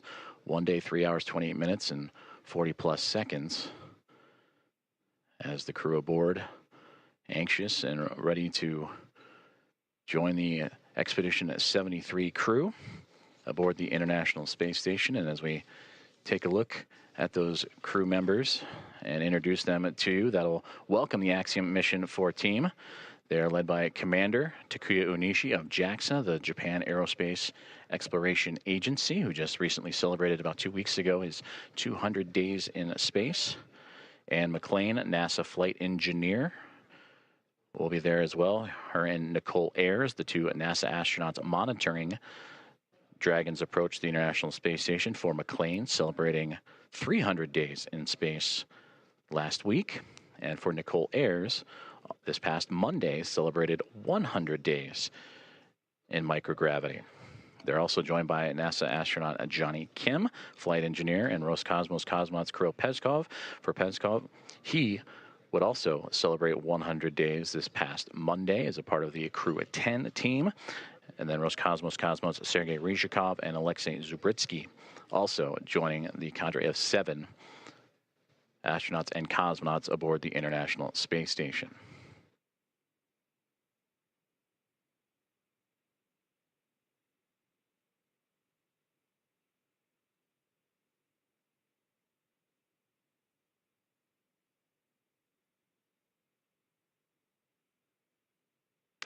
We mentioned earlier, this is the 4th private astronaut mission to the International Space Station, and the first since January of 2024, since Axiom Mission 3. From the Axiom Mission 1 now through Axiom Mission 4, the International Space Station will have welcomed 14 different private astronaut crew members representing 111 different nations, and showcasing how these private astronaut missions truly expand access to the space station for more nations, people, and opportunities. And we talked about this crew, in approximately their 2 weeks on board the orbiting laboratory, will participate in around 60 research investigations representing 31 countries, with more than 24 of those experiments sponsored by the ISS National Lab. In about 2 minutes, we'll monitor the loops and keep an ear out for the go, no-go poll on the ground for teams that'll be monitoring Dragon's approach to waypoint 1. And that waypoint will be reached in a little less than a dozen minutes, 12 minutes from now.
This is Mission Control Houston as we are continuing to monitor the Dragon Grace spacecraft and Axiom Mission 4, the private astronaut mission, as it continues its approach to the International Space Station.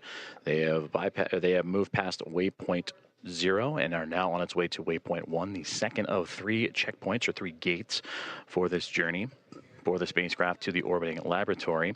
We just received update that the new anticipated docking time, approximately 5:30 a.m. Central Time, 6:30 a.m. Eastern, as the Dragon spacecraft and the International Space Station teams here on the ground, both in Hawthorne, California for SpaceX and inside of NASA's Mission Control Houston and the International Space Station Flight Control Room, continuing to work together in communication and relay those updated data and projections and trajectory and all the information needed. So again, that docking time has been updated to now approximately 5:30 a.m. Central, 6:30 a.m. Eastern.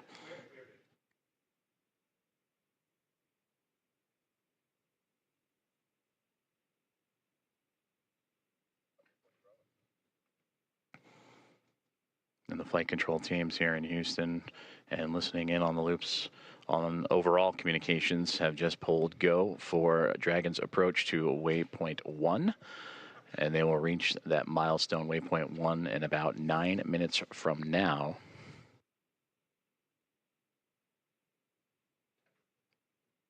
This waypoint will have the spacecraft 220 meters away from the International Space Station, a little more than 656 feet. And once it reaches that docking access, an additional go-no-go pole will be created, in which the teams will then pull for the arrival of the spacecraft to waypoint 2. And given the go there, Dragon Grace will move to within 20 meters and a little more than 65 feet from the orbiting laboratory.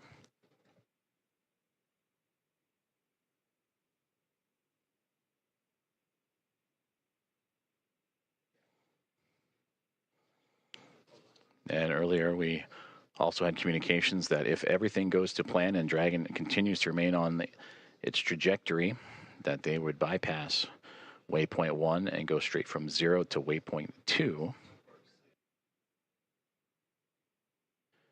But once it arrives to waypoint 1, this will be the point in the spacecraft's journey in which we will be on what we call the docking axis, which will essentially mean that it is directly in front of the docking port that it'll connect itself to. The crew are right now heading to the space-facing port on the International Space Station, node to zenith of the Harmony module. That zenith meaning it is the side of the space station facing space. So its journey brings it from underneath the International Space Station, Dragon Grace, to swinging up and over top of it, and then arriving at that docking access en route to waypoint 2.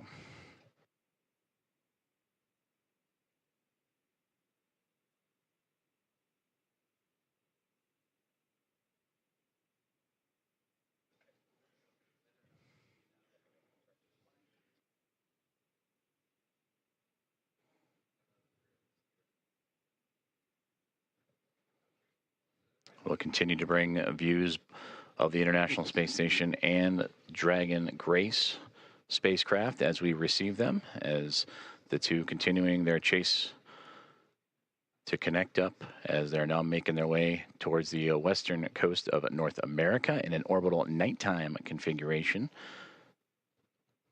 And we've seen views of the Dragon spacecraft in that orbital nighttime with the strobe lights shining bright. Once it gets closer, it'll actually illuminate the International Space Station and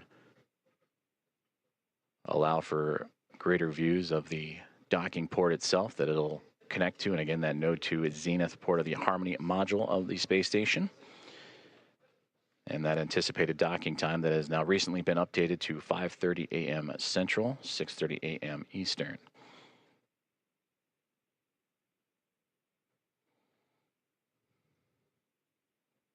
Teams on the ground have pulled go for Dragon's approach to waypoint 1.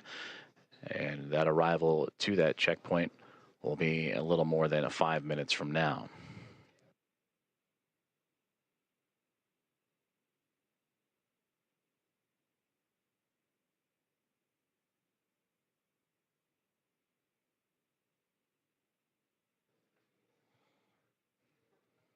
The crew inside Dragon Grace Axiom Mission 4. They are in their launch and entry suits and are ready to continue their journey towards the International Space Station. And there you see it, the view from the orbiting laboratory, looking at Dragon Grace. As you see that strobe light we were just mentioning, as it gets closer, will illuminate the side of the orbiting laboratory, as well as the port and starboard lights, the red and green. Crew in their launch and entry suits, providing that extra layer of protection of pressure, and that happens, are in them during these dynamic phases of flight.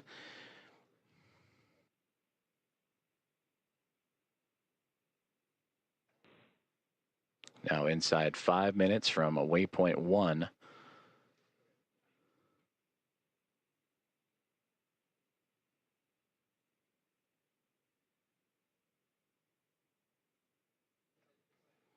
When Dragon docks to the International Space Station, there will be 5 spacecraft connected to the orbital outpost, and we'll bring the crew up to 11 crew members, and the overall total of the International Space Station to 288 visitors since 1998.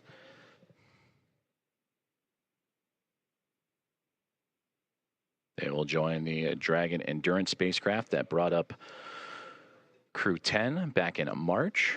They will also join with the Soyuz MS-27, a spacecraft that brought NASA astronaut Johnny Kim to the International Space Station in early April. And then 2 cargo craft, Progress cargo craft from Roscosmos also aboard the station, and then eventually the Dragon Grace spacecraft, as we get now views inside of Dragon Grace and looking over the shoulders of Commander Peggy Whitson and pilot Shubhanshu Shukla of ISRO. And you see them adjusting their monitors as the approach continues on for Dragon. And then a great view in the middle of the screen there of the path Dragon is taking. Last time we saw inside, it was more towards the left-hand side of the screen, in which Dragon now flying up and over top of the International Space Station. And now we get great views from Dragon Grace, and there's the strobe light. You can see it ever so faintly illuminating the International Space Station as it continues. Station Houston on the Big Loop. Dragon is transmitting docking camera video. Please confirm video and data updating in Dragon Docking Monitor. Also, we have a new docking time of 10:30.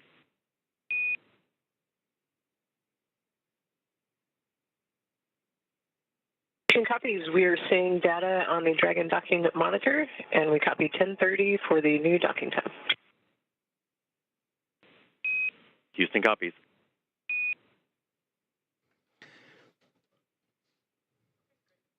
Great communications there on the Big Loop between the teams in Houston and SpaceX, talking to Dragon Grace and the confirmations of the updated docking time. You heard the words 10:30. That's 10:30 Zulu, which Central Time is 5:30, as we had mentioned, 5:30 a.m. Central, 6:30 a.m. Eastern, as we return to that exciting view from Dragon looking up at the International Space Station. You can ever so faintly see the solar arrays coming into view, and that strobe light illuminating the radiators, which are right along that central portion and angling upward.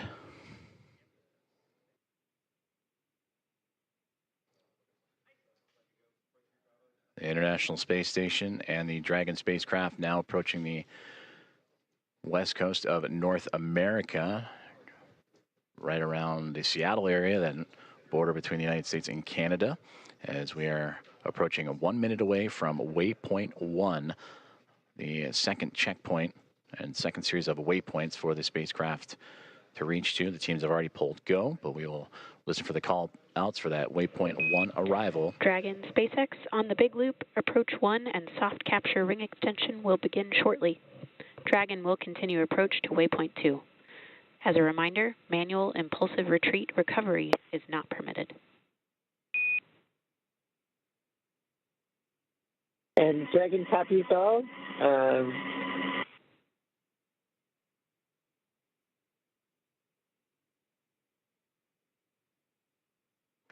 And there you heard communications on the Big Loop about that soft capture ring And that is the initial contact that will occur between the Dragon spacecraft and the International Space Station, a soft capture, with that soft capture ring then retracting and the 12 hooks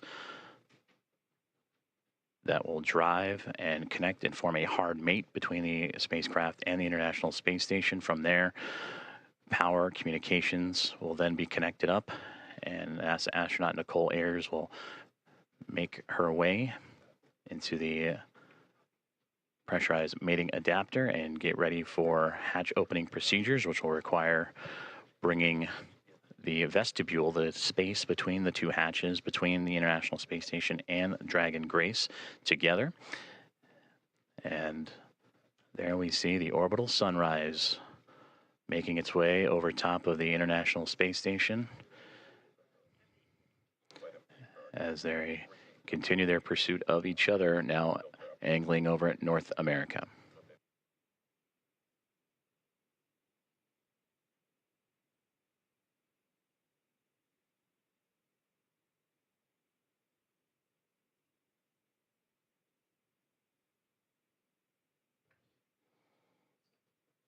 And there in the center screen, if you look at the topmost, the Dragon now perfectly aligned over top of the International Space Station, now looking down at that Node 2 Zenith port, and a great view just off the bottom portion there. That is the Dragon Endurance spacecraft that it'll be just alongside of. So Dragon has reached waypoint 0, and on initial comms earlier that the teams on the ground, once reaching waypoint 1, have been allowed to bypass that waypoint and now move on to waypoint 2, which will be in about 9 minutes from now, and targeting docking in about 14.5 minutes from there. Go, no-go polls for docking in about 7 minutes as the teams on the ground continuing to monitor Dragon's progress. And once they arrive to waypoint 2, there will be a pause, make sure everything is lined up just perfectly before that final approach and docking.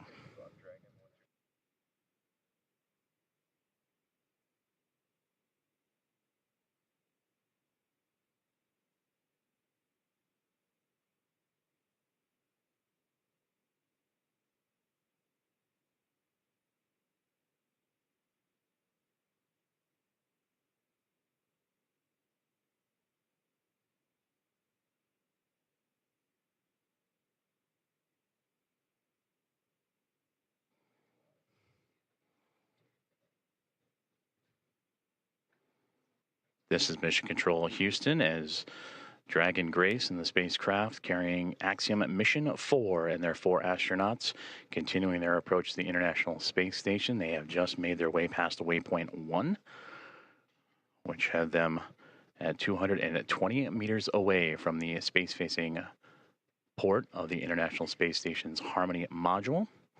And now on the path to reach waypoint 2, teams on the ground have concurred or agreed that they will take a brief pause at waypoint 2, which is 20 meters away, to make sure everything is aligned precisely. And there you see the view from Dragon and that newly illuminated International Space Station as the two craft navigating its way over North America, coming into an orbital sunrise and daytime period.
Houston station on the big loop. Dragon attitude is still as expected, and station is ready for docking. Houston copies. At waypoint 2, Dragon will briefly pause to align for docking, then automatically resume approach. Station copies. Commentator Rob.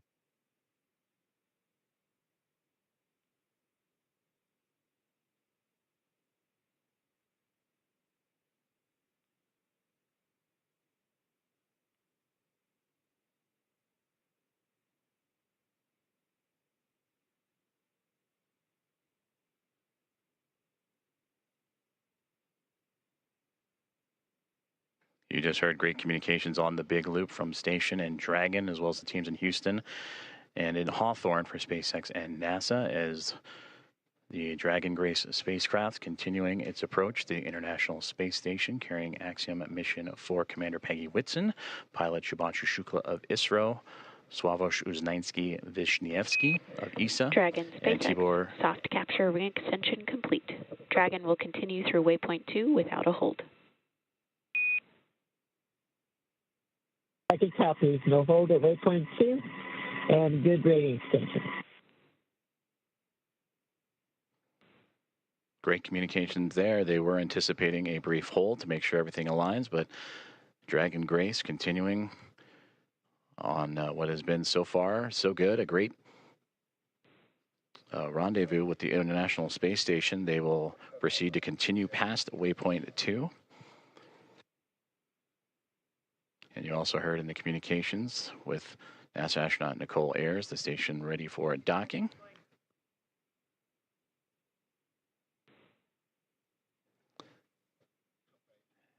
And a great view of the SpaceX Dragon Grace spacecraft making its glacial approach to the International Space Station. And the view from the space station looking up as it approaches the space-facing or Node 2 Zenith port of the Harmony module.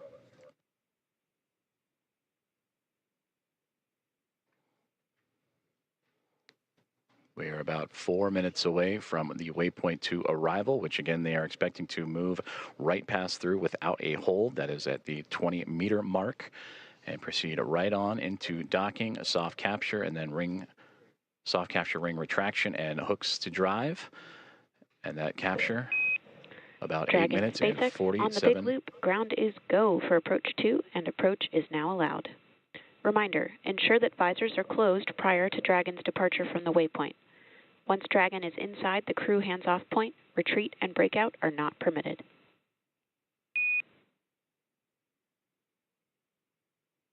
Dragon copies, and we have visors down, and we are go for docking as well. And copy on the approach. Inside 2, chop. SpaceX copies, visors down, SpaceX crew is go for docking.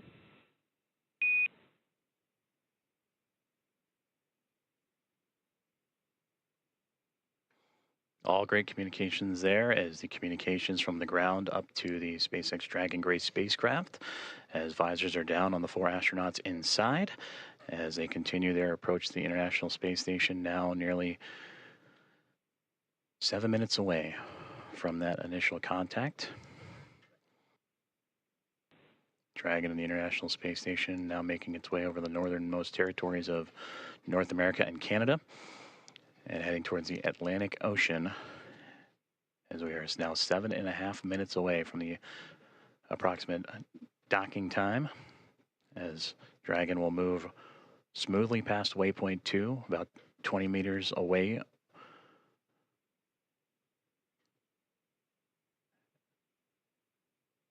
And continuing its fine-tuning and approach, you see little plumes coming off the spacecraft. Again, those are those thruster firings, continuing to inch and adjust the spacecraft towards the orbiting laboratory.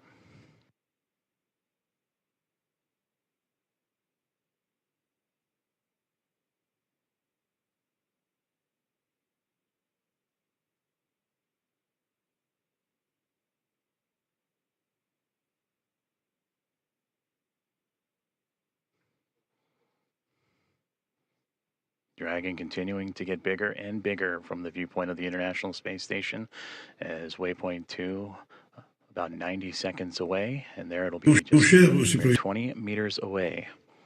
And there the spacecraft will focus on aligning its docking system with the docking adapter and then fly in to make the initial contact and give us what we will call that soft capture, or the soft capture ring will retract. And then the hooks will drive to form the hard mate. And that capture, or that initial contact, coming in about 6 minutes from now.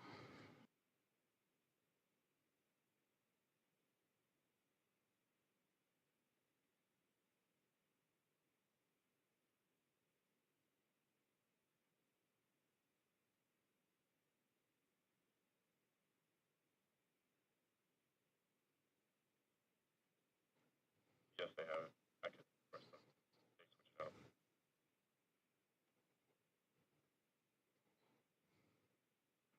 Approaching 30 seconds away from waypoint 2 arrival, in which the Dragon spacecraft will be about 20 meters away, just called out 30 meters, so continuing its close in to the International Space Station.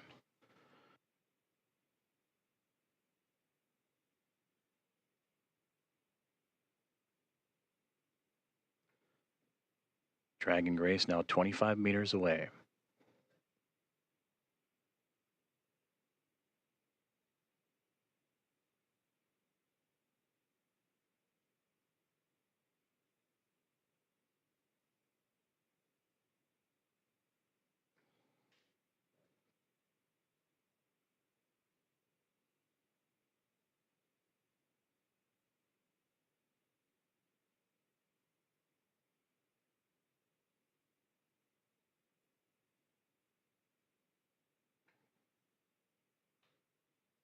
Dragon has now reached waypoint 2, 20 meters away from the International Space Station,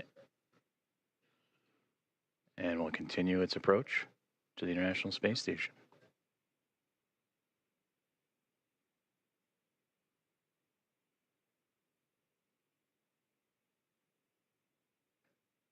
And there you can see a great view of that zenith port, that space-facing port of the International Space Station's Harmony module. As the Dragon spacecraft right now sitting at waypoint 2, just 20 meters away.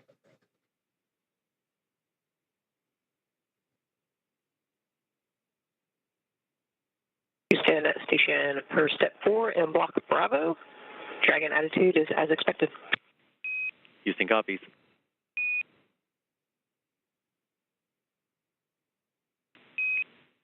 Station Houston on the Big Loop. Dragon is on final approach and is go for docking. Monitor per steps 5 and 6 and 1.102. Station copies, monitoring per steps 5 and 6.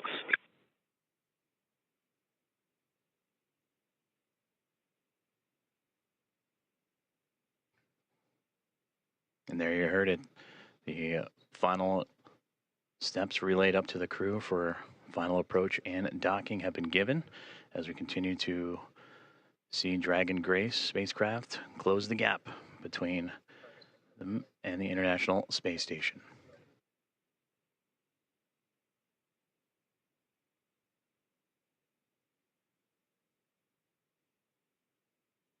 Now, just before the spacecraft reaches the international docking adapter for that soft capture, you'll hear the call out CHOP, or crew hands off point, which Dragon will continue its journey and make that initial connection, that soft capture, in those final few moments.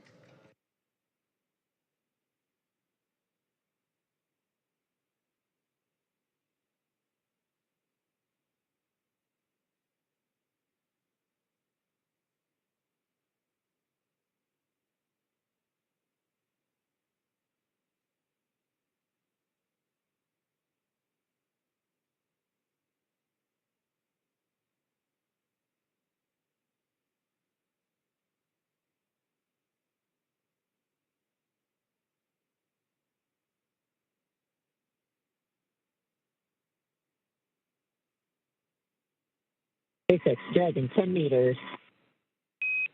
10 meters.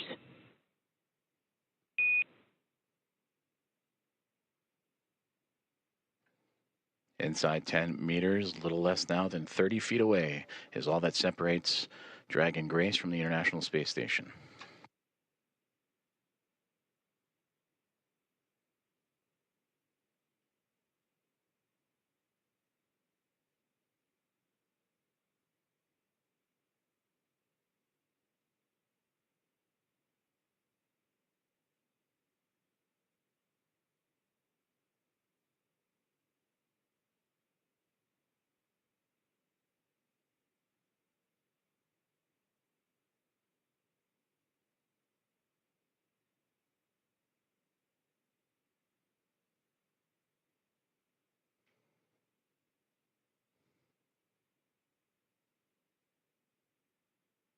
Five meters.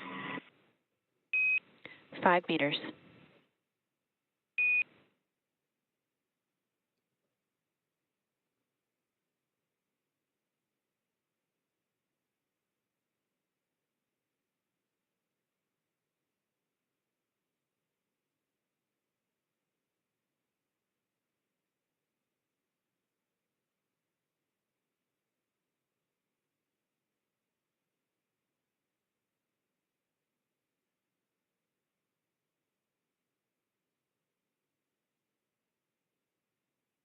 Meters.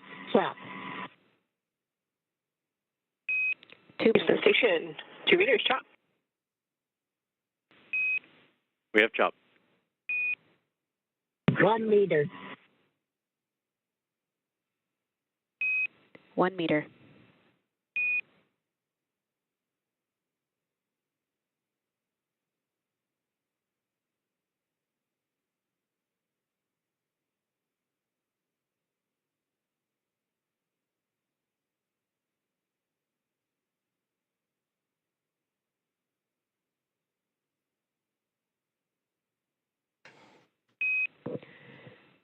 Dragon contact and soft capture complete.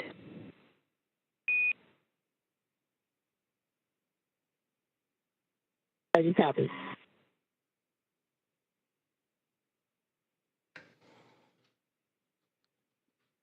Dragon Grace and the Axiom Mission 4 crew have arrived to the International Space Station at 5:31 a.m. Central Time over the North Atlantic as the two orbiting around the Earth, connecting with the soft capture ring, and now we'll begin the ring retraction to bring the two vehicles closer together, and then the 12 hooks, the two sets of 6, Ring will drive retraction to in form a progress. hard nut.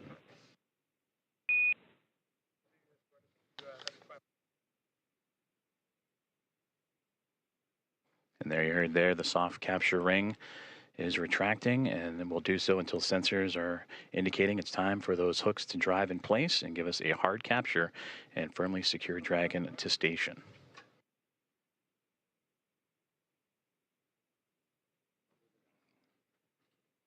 And again, Axiom Mission 4 and its commander Peggy Whitson, pilot Shubhanshu Shukla of ISRO, and mission specialist Sławosz Uznański-Wiśniewski and Tibor Kapu of ESA and Hunor have arrived to the International Space Station with contact at 5:31 a.m. Central, 6:31 a.m. Eastern, as the two were orbiting over the North Atlantic.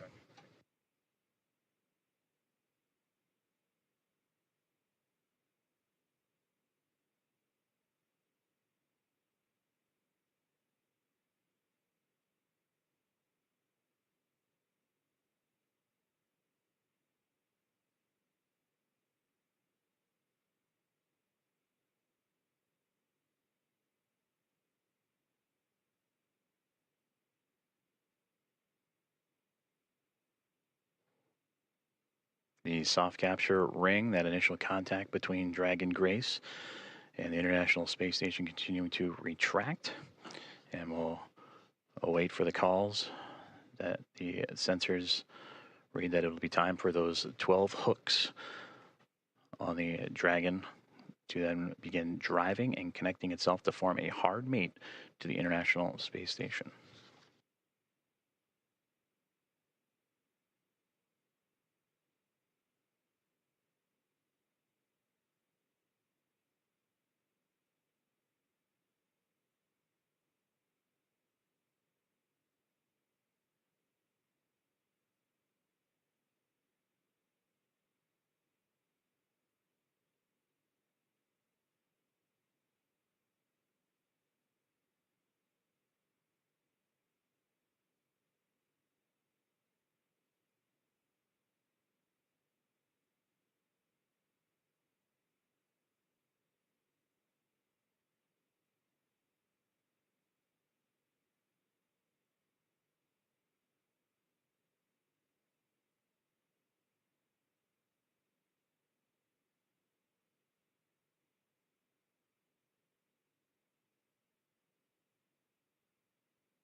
Ring retraction complete.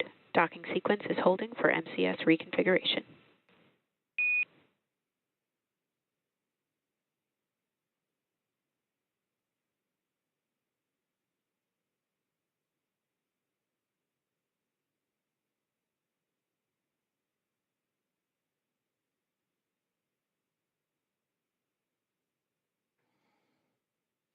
This is Mission Control Houston, as you are seeing a live view of the recently connected Dragon Grace spacecraft with the Axiom Mission 4 astronauts and Peggy Whitson, Shubhanshu Shukla, Uznański-Wiśniewski, and Tibor Kapu arrive to the International Space Station. Soft capture and contact at 5:31 a.m. Central Time, 6:31 a.m. Eastern, as the two were orbiting above the North Atlantic. And right now, the two mated with that soft capture, the soft capture ring retracting to pull the spacecraft closer to the International Space Station. And once given the go, the ring or the hooks around the Dragon nose cone will drive and connect to form a hard mate.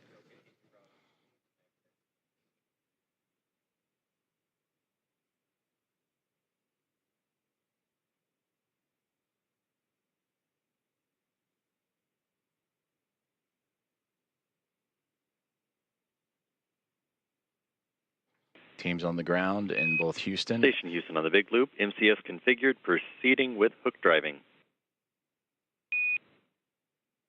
Station copies.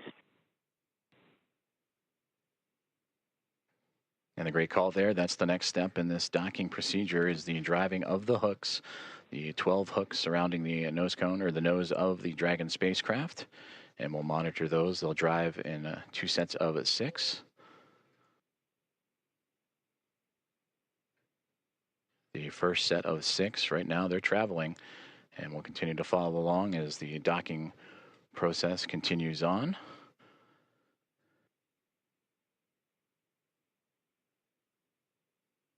And then after that first set of 6, the second set will drive and connect Dragon to form a hard mate to the International Space Station.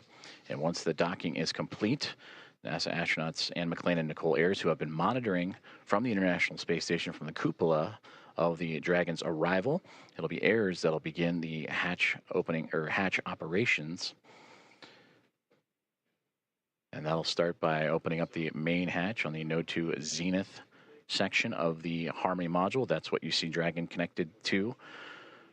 And what's separating that module and the Dragon spacecraft is that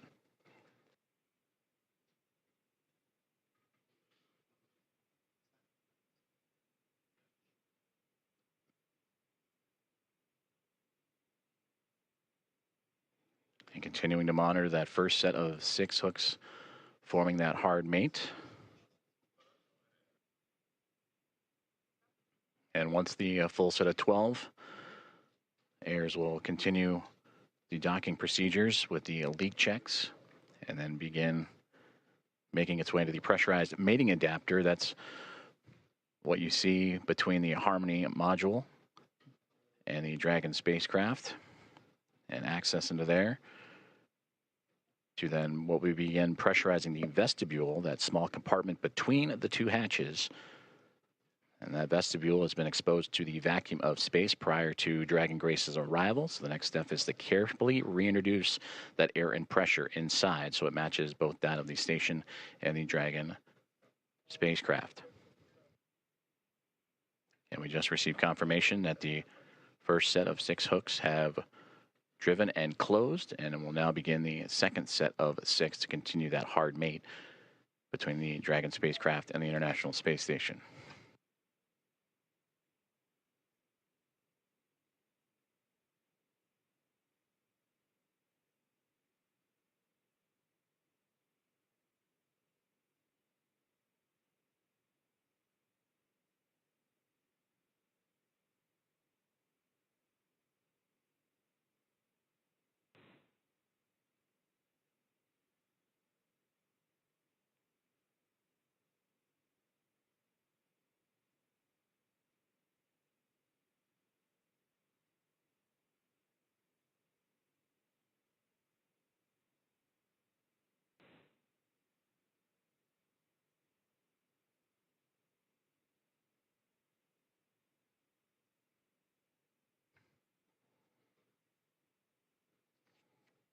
If you are just joining us, this is Mission Control Houston, where Axiom Mission 4 aboard the Dragon Grace spacecraft have connected to the International Space Station at 5:31 a.m. Central Time, currently in the process from soft capture to the hard mate to the orbiting laboratory. First set of 6 hooks have closed, and now monitoring that second set of 6, 12 in total, to form that hard mate.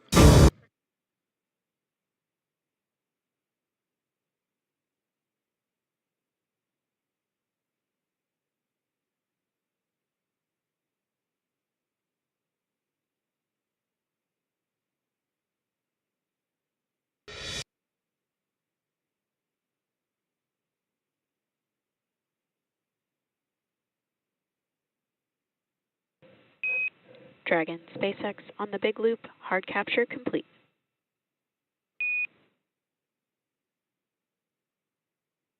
Dragon copies. Hard capture complete.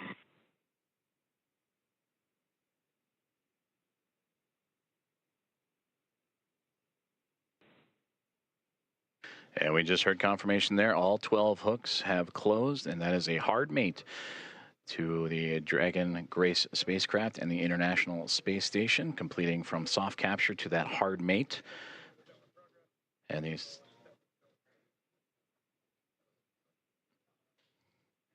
So the soft capture ring retraction in progress, and then it'll be on to establishing umbilical connections between the spacecraft and the International Space Station. That'll allow for the transfer of communications and power through those umbilicals. So we're Dragon, you see that upper portion that's mostly black against the vacuum of space, but that's the solar arrays to provide Dragon power. Once those umbilicals are connected, that power will then be provided by the International Space Station, and communications will have that hardline connection with the umbilicals as well.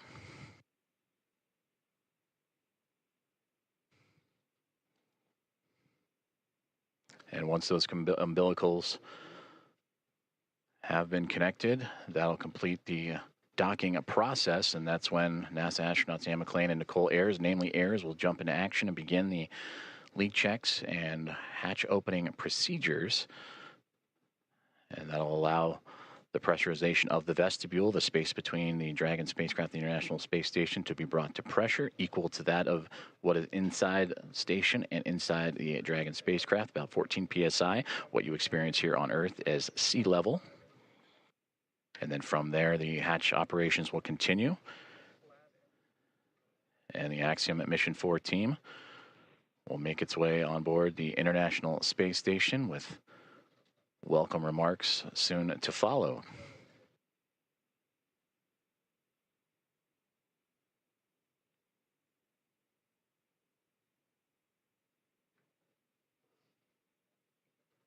Soft capture ring has now been stowed away, and the umbilicals are in motion again to connect Dragon Grace and the International Space Station, providing that communications, that direct line of communications and power.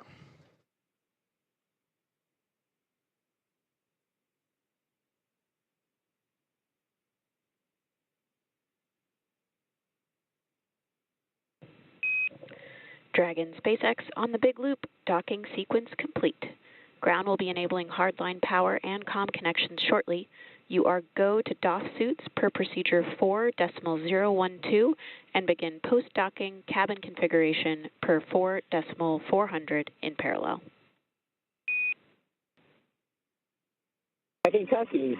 Docking complete.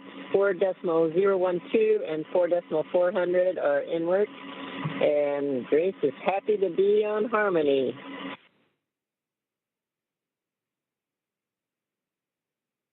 And Grace Station, we are excited to welcome you. Peggy, Shug, Suave, and Tibor, we cannot wait to open the hatch and give you guys a hug. We'll see you soon.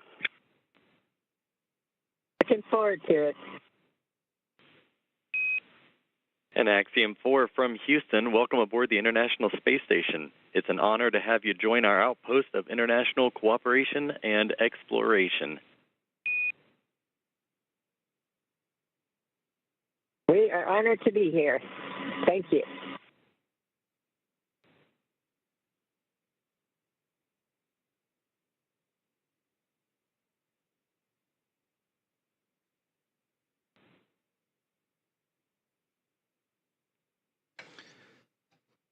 Very exciting moment for all those aboard.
This is Mission Control Houston, and an exciting moment for all of us here at NASA's Johnson Space Center and the International Space Station flight control rooms, as well as the teams in Axiom Space, also in Houston, and in Hawthorne, California, and SpaceX as Axiom Mission 4, the private astronaut mission with Peggy Whitson, who you just heard talking on the big loop, the single line of communications between all four parties, sharing her excitement as she returns to the International Space Station, bringing up first-time flyers and pilot Shubhanshu Shukla of ISRO and mission specialist Uznański-Wiśniewski of ESA and Tibor Kapu of Hunor. Contact between the two, between Dragon Grace and the International Space Station at 5:31 a.m. Central Time. And now that the hooks have connected, all 12 and umbilicals deployed, providing power and communications. Now the team inside the International Space Station, namely Nicole Ayers, is going to start beginning the hatch opening procedures. And now that we're docked, she will secure some hardware and then move right into those operations. And first we'll open the large hatch at the Node 2 Zenith, or the space-facing port side of the Harmony module, and that's what you see, similar to where that NASA logo is. That's the Harmony module that the pressurized mating adapter is jettisoning up into and connecting to the Dragon Grace spacecraft. And then from there, she'll traverse into that pressurized mating adapter and will begin pressurizing the vestibule, which is that small space between the hatches on Dragon and the space station. And we have talked about this has been exposed to vacuum prior to docking. And we'll need to fill that space with air to make sure that pressure is equal with the atmospheric pressures on Dragon and the International Space Station. Also putting away some hardware in the process, including the docking cross. And Ayers will use a small valve on the station's hatch to slowly introduce that air into the vestibule. And flight controllers here in Houston will continue to monitor the pressure and temperature readings inside and verify that everything is A-OK and leak-free before we get ready to open up the hatches.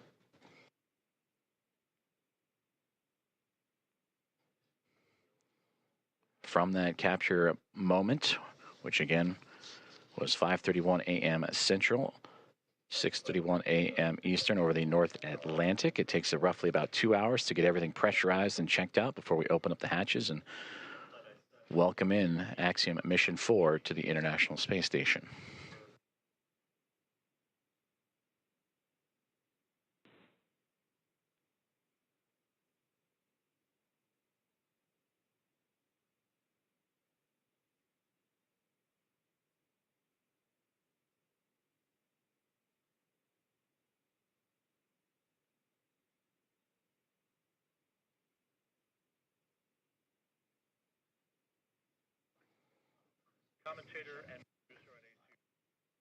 SpaceX Dragon on the big loop.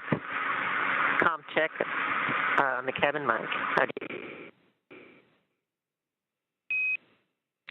Peggy, I have you loud and clear on the cabin mic on the big loop.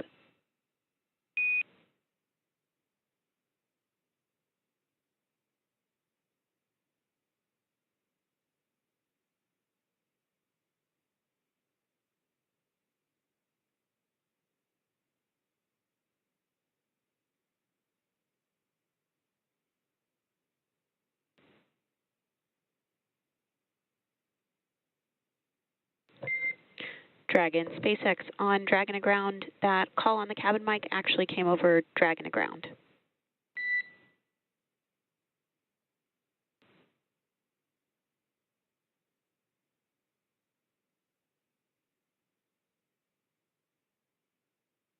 Thanks for the catch. We reconfigured.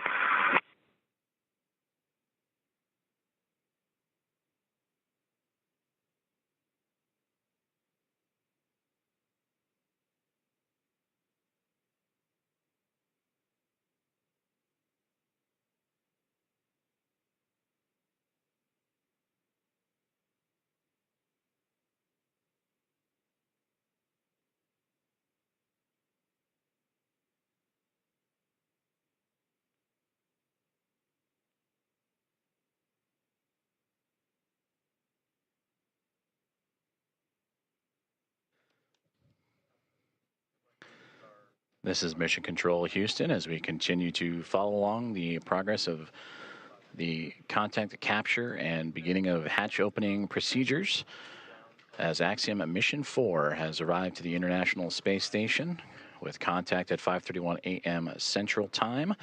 The soft capture and ring have been retracted and stowed away. The 12 hooks around the nose, the bulkhead there of the Dragon SpaceX connected to the pressurized mating adapter have latched on to create the hard mate. The umbilicals have been extended to allow for Dragon to run on power and communication lines provided by the International Space Station. And now looking at approximately 8:35 a.m. Central Time for welcome remarks. And shortly after, the Axiom Mission 4 team make their way through the hatchway and into the International Space Station.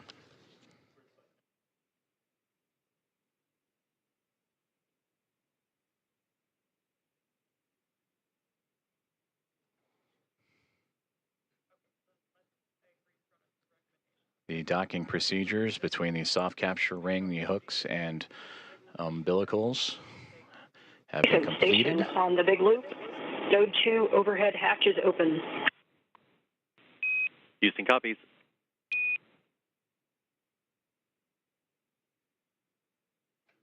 And a good call there down from NASA astronaut Nicole Ayers saying that she has opened up the hatch for the Node 2 Zenith way, the space-facing side of the Harmony module, to give her access to the pressurized mating adapter. And there she will cruise in to begin work on the hatch opening procedures and pressurizing Station the and vestibule. Dragon Houston on the big loop. We are troubleshooting the big loop audio comm issues from earlier, and the action we're about to take will take down big loop comm between ISS and the Axiom crew for about 5 minutes. We may require additional comm checks after.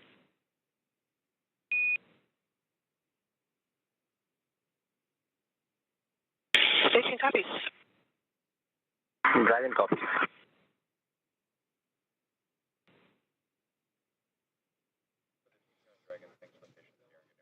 Communications there on the big loop between the teams here in Houston and up to the International Space Station as they troubleshoot some communications. And the big loop that you have been hearing that have connected everyone here inside of Mission Control Houston and the International Space Station Flight Control Room, those aboard the space station and inside the SpaceX Dragon Grace spacecraft, and the teams in Hawthorne, California, those 4 parties, that's the big loop.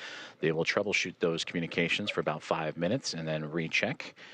But you heard just prior to that NASA astronauts Anne McLean and Nicole Ayers have begun the hatch opening procedures, in which the large hatch at the Node 2 Zenith, that's the space-facing side of the Harmony module, has been opened, and that will allow for them to begin the hatch opening procedures and pressurize the vestibule, which is what, in addition to the comms checks, we will monitor, as Ayers will use a small valve on the station's hatch to slowly introduce air into the vestibule. That's the gap between the Dragon spacecraft and the International Space Station that has been exposed to vacuum. And from there, they will match the pressure, the atmosphere inside both station and Dragon.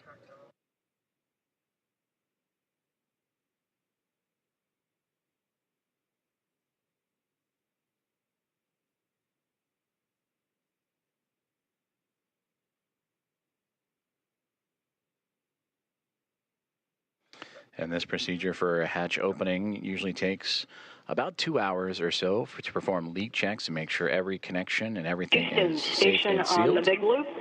In step 2.4, the time is 10:56. The APAS equalization valve is back closed.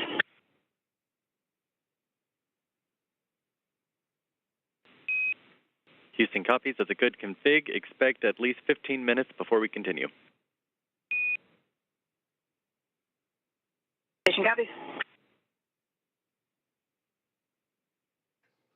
And that communication between the International Space Station and the International Space Station Flight Control Room, and you heard the word APAS hatch. That is the hatch, again, that they will be operating and looking to open up from the space station side. But in doing so, they will need to pressurize, as we've been talking about, the vestibule, and then allow for the atmospheres to match between the Dragon Grace spacecraft and Axiom Mission 4 crew, the vestibule itself, and the International Space Station, all equal throughout to allow for the parties to pass through for the hatch opening and eventual welcome remarks.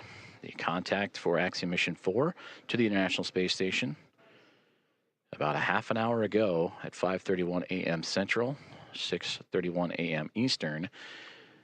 And as they continue to configure the hatch opening procedures for NASA astronaut Anne McClain and Nicole Ayers, between the two of them, we'll continue to work those procedures, and we'll hear those communications throughout in anticipation of Axiom Mission 4 and Commander Peggy Whitson making her return to the International Space Station, her 5th flight, second as a member of Axiom Space and the commander of Axiom Mission 4, and her previous 3 as a NASA astronaut servicing key missions to the International Space Station.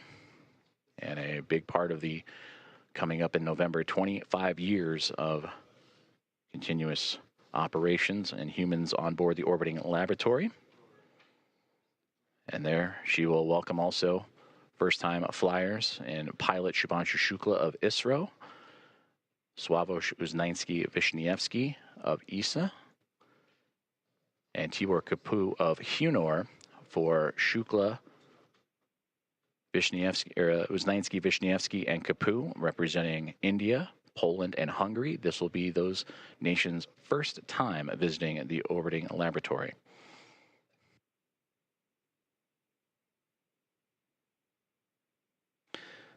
And with that, from Axiom Mission 1 through Axiom Mission 4, the International Space Station will have welcomed 14 different private astronaut crew members representing 11 different nations, showing how private astronaut missions truly expand access to the International Space Station for more nations, people, and opportunities.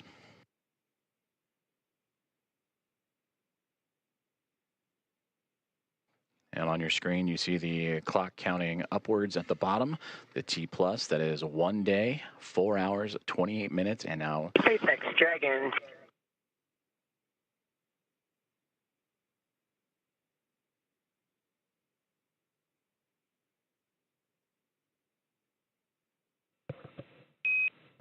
Dragon SpaceX on the big loop.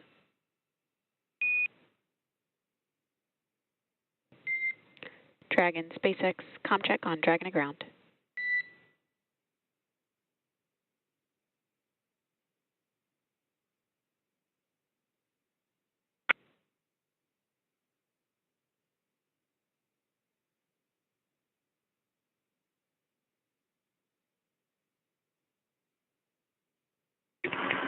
SpaceX Dragon from the cabin mic on Dragon to ground. Peggy, I'm with you on Dragon ground.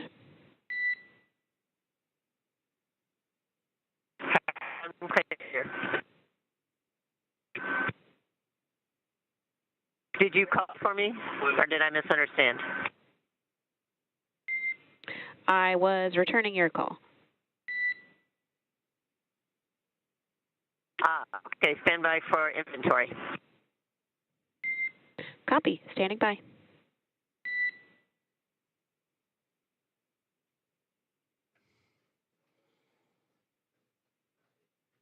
comm checks and communications there between the teams in Hawthorne, California and SpaceX and the SpaceX Dragon Grace spacecraft. as we heard earlier that they were troubleshooting some communications and looking to bring back on the big loop that connects the teams on the ground in SpaceX and NASA, as well as the teams in the International Space Station and the Dragon spacecraft itself.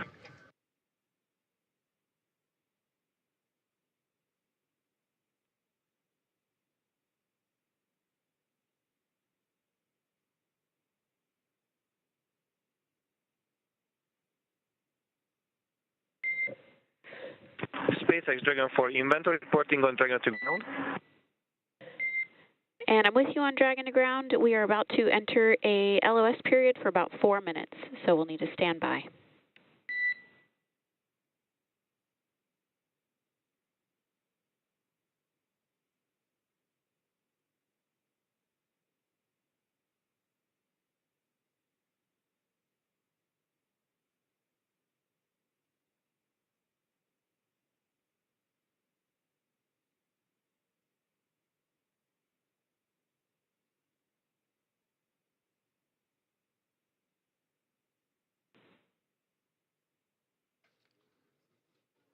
Communications between SpaceX and the crew aboard the SpaceX Dragon gray spacecraft saying they are upcoming on a period of LOS, or loss of signal, that's anticipated as the International Space Station and the spacecraft orbiting around the Earth and transfer of satellite signals. Right now they are making their way over the southern Indian Ocean and about to head into a period of orbital nighttime, as we will get back views as soon as we have them.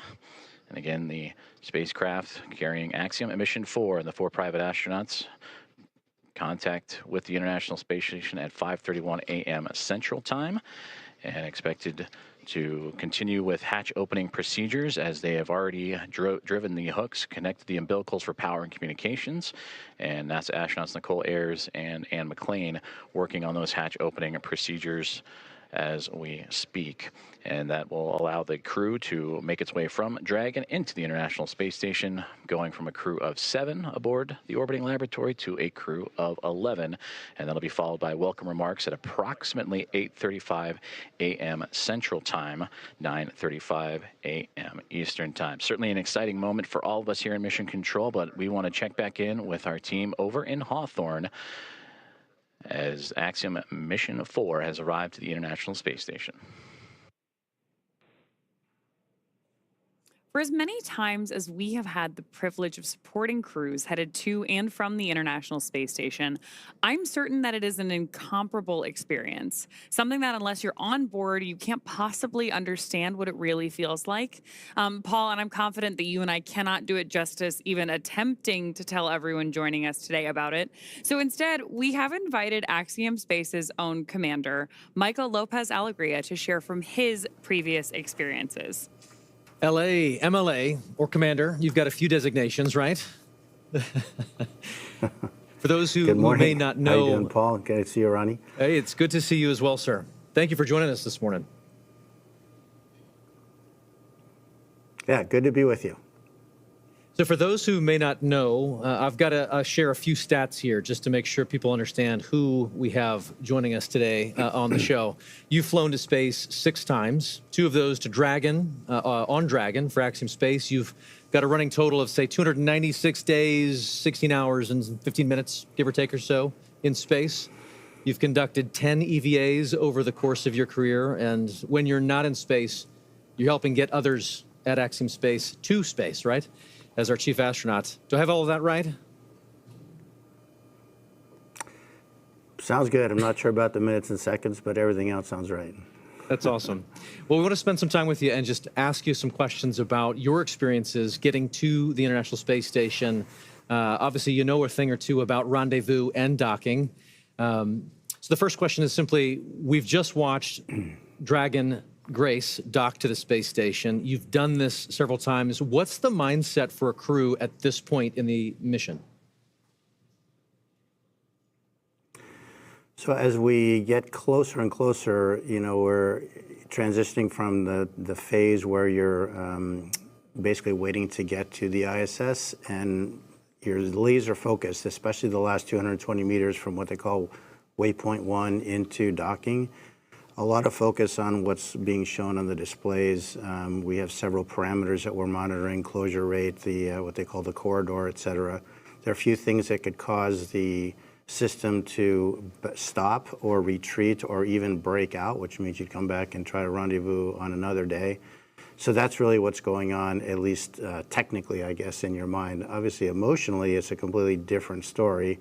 You know, you've been in there. In these their cases, they've been in there for almost 30 hours since launch. Not a ton to do, and so they're very eager, I'm sure, to get aboard the ISS and start working.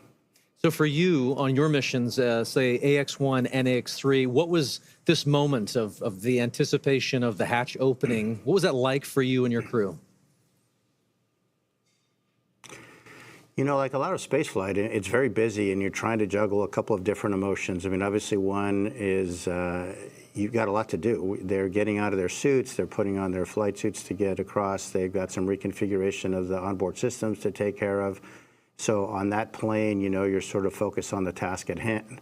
But secondarily, you're thinking, again, a lot about, what it's taken to get here, what is this going to be like when I float aboard the ISS for the first time. So there's an emotional component that is also pretty strong. A lot going on. So backing up even further, before you get to that kind of emotional moment of crossing the threshold, tell me a little bit more about the journey to get to that point. We, on this end, get to see launch, ascent, and then spacecraft separation. But after that, as you mentioned, you're kind of on your own. What are some of the hallmarks of your transit up to the station? Yeah, as you know, Ronnie, from the time of post-orbital insertion, when the Dragon is configured for on-orbit operations, until you really start the approach initiation, you're basically playing catch-up. And I heard it very well explained by John yesterday on the broadcast during launch, that it's basically you're on the same lane as the ISS, but now you've got to catch up. And the way we catch up is by having an orbit with a lower altitude than the ISS. So we actually go around the Earth a little bit faster each time. And with each lap around the Earth, we get closer and closer. And so there's not a ton to do. Those maneuvers to adjust the orbital altitude, we call them burns. They happen, first of all, automatically. Of course, we are monitoring when they're going on. But between those things, there's not a ton to do. The Dragon is a very efficient spacecraft for what it is meant to do, which is transit to get you from the Earth to the ISS. But it's not really cut out to be an on-orbit anything, really. So you're just sort of hanging out. They will have had a sleep period while they wait to get there. But there isn't a ton to do between those maneuvers, and so it's really kind of a hurry up and wait. Again, a lot like a lot of human spaceflight, very intense activities, followed by some pretty long lulls occasionally. And so then when do you get to go from that free-flying, like transit mode to the rendezvous and docking phase? Yeah, so after that series of maneuvers to change the altitude, we start approach initiation. And I would say that the transition is really when the spacecraft starts pointing at the ISS. Until then, the attitude is really optimized for power and communications considerations. But when it gets beyond a certain point, it starts actually looking at the ISS, and then you start being able to pick it up in the displays through the forward-looking cameras that are on board. L.A., you've described the moment of getting into microgravity as you've transitioned into another plane, another world, another moment. Can you share a little bit of that thought, that mindset, as you transition from, obviously, the acceleration of launch into microgravity and being in that other world? I'd love to hear your perspective on that transition. Yeah, you know, Paul, it's interesting. I mean, it really is kind of like a parallel universe in a way. We all live our lives in 1G pretty much our entire lives. But when you make that transition, it really is a very different sensation. For the first time you feel it, you can't even believe it. I mean, it's a little bit like the zero-G airplane that we are trained in, but of course, instead of lasting 20 seconds or so, it lasts effectively forever. And so that sensation, I mean, it just brings a smile to your face when you let go of something and it just stays hovering in front of you. And it just never gets old. It's really quite remarkable. I love it. And obviously our crew in Dragon right now is in that other plane in that other world of microgravity being constant. So we're walking forward. We're progressing towards this moment where the hatch will open and they are going to enter the space station. You've mentioned this already a little bit, but I'd love to just kind of unpack that some more. What is it like to just kind of float through that hatch and realize you're no longer in Dragon, you're now in the station? Yeah, think about the experience that these guys have had. I mean, they've been training in the mock-ups that look just like the ISS, but you're obviously walking around in there, you're not floating. So now they've experienced microgravity, but in the fairly confined spaces of the spacecraft. Once the hatch is open, it's a special moment, and as a commander, you really never get to see it because generally they go in first. But you can just feel their wonder as they float across the hatch, and they are actually in that environment that on the one hand looks so familiar, but in a different way feels very different because now you're floating and not walking through it. It's a similar experience, and I remember on AX-1 when the three first-time flyers saw the Earth from the first time from the Dragon spacecraft after we got into orbit. And again, I didn't see their faces because they were glued to the windows, but I could just feel, hear, and sense how excited they are, and it's a magical feeling. And I'm looking forward to to trying to perceive what that must be like for these three as they float aboard the ISS. One of the things we're really looking forward to with this crew is the welcome ceremony that's going to be today at 8:35 a.m. Central. Tell us a little bit about the history or the tradition associated with welcoming a new crew on board. Yeah, that goes back obviously 25 years or so when we first started having handovers aboard the ISS.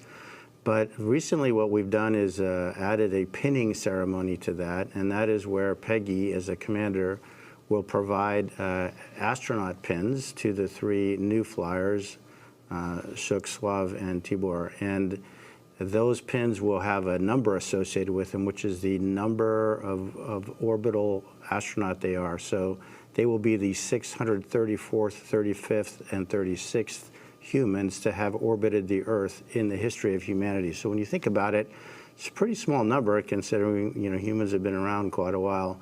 But it's pretty nice, and of course, to be greeted by the onboard crew, all 7 of them, lots of hugs, lots of different languages being spoken, and a lot of smiles. And so then after you have this great welcome moment, sharing all of that across different cultures, different teams, how quickly do you transition then to working together on station? Pretty quickly. You really have to hit the ground running. There are a few safety things that we go through with the ISS commander where they'll tell us some things that, of course, they have learned in the mock-ups again, but now this is for real. These are where things are located. This is what we expect you to do if this or that goes wrong. And then really it's off to work. We start transferring a lot of cargo out of the ISS. Most of that will be to support various scientific experiments that we're bringing on board. And then our lives get ruled by what we call the Optimus Viewer, which is basically a moving map of your schedule from the time you wake up to the time you go to bed. And it's pretty hectic. You've got, in this case, 14 days to get a lot of stuff done. Every detail is pre-programmed by the teams on the ground working with NASA. And we really have an effort to try to maintain that pace. Obviously, it takes a bit of time to get accustomed to floating around. Even though they've been in zero-G for over a day, they haven't been in zero-G in such a big open space. And so moving around, you've heard the term or the phrase slow is smooth and smooth is fast. They definitely will be practicing that. So there's a little bit of time for adaptation. There's quite a bit of time with the safety briefings that I mentioned. But after that, it's looking at Optimus Viewer and really getting started. LA, you've just mentioned that schedule is full and you jump right on into it, trying to stay ahead of that red line in that Optimus map you mentioned. But I'm curious, just looking back at AX-3, your previous mission, what were some of the highlights for you personally on board the space station? We've learned a lot since AX-1 and the progression through AX-3, and I think one of the things we learned is that we really need to focus the commander's time on being available to the other crew members. So I would say one of the most gratifying things is giving them the time and space to sort of inhale, exhale, think about what they're doing, and take their time, because really the planners have done a great job fitting all of these activities into these 14 days, and there is enough time to do it. It doesn't do anybody good to get flustered and upset. You just go one step at a time, and then letting them have a little bit of time to look out that window, because that is a view that is spectacular and unforgettable. I think my advice to the crew would be, you have a huge responsibility. Your families, your colleagues, your space agencies, your nations are really counting on you, but at the same time, try to enjoy it. Try to really soak this in. This is generally a once-in-a-lifetime opportunity. And again, it's that balance between, sort of the focused, hard nails, technical work, and trying to really absorb the emotional experience, which is obviously very unique. Unique indeed. You just mentioned there that there's lessons to be learned that you share out with each of the crew members. And I know that you got a chance to do that with this crew ahead of their launch, I believe, in quarantine.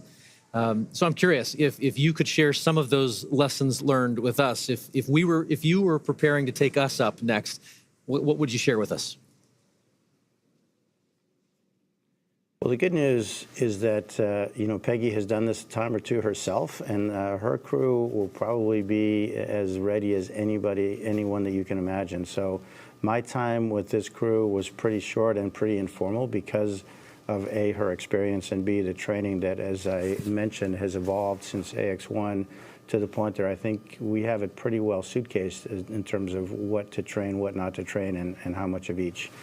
Again, my advice to them is try to absorb it, try to be as cognizant of what's going on, because it is that parallel universe, again, that's hard to get to. And the more of that you can sort of soak away in the recesses of your mind, the better, because I'm quite convinced that this crew in particular is extraordinarily well trained, and they'll have no issue getting through their timeline and all their activities that they have to do. I just want them to think about the stuff that they can do and take advantage of the amazing experience that they're having.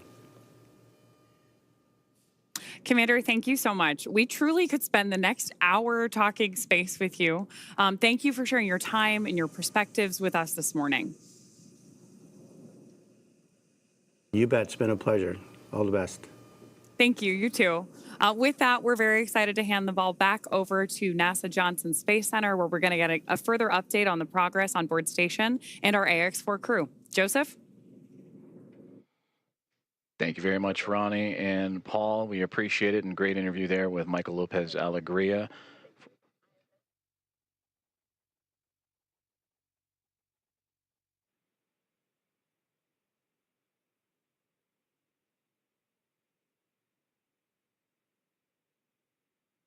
Dragon copies.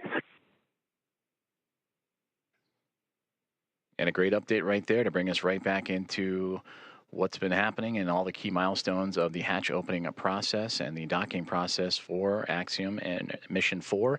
Its team on the Dragon Grace spacecraft, and have connected to the International Space Station. You heard that power and the connection with the umbilicals. Everything has been established. A hard mate has been created after the initial contact and soft capture connection and ring retraction. That was at 5:31 a.m. Central Time, so a little less than an hour ago. And we are still on board, as Ronnie, as you mentioned, tracking that welcome remarks and welcoming the crew formally on board the International Space Station around 8:35 a.m. Central Time. So far, everything's still being worked on in terms of those hatch opening procedures, as the Dragon spacecraft has connected itself to the Node 2 Zenith port, or the space-facing port of the International Space Station, and we'll bring you back those views as soon as we have them, as we are continuing our coverage all the way up until those welcome remarks and bringing on the Axiom Mission 4 team, the fourth private astronaut mission to the orbiting laboratory. On board the International Space Station as we speak, as you heard, those comms checkouts and power and communications checkouts continuing to roll on along.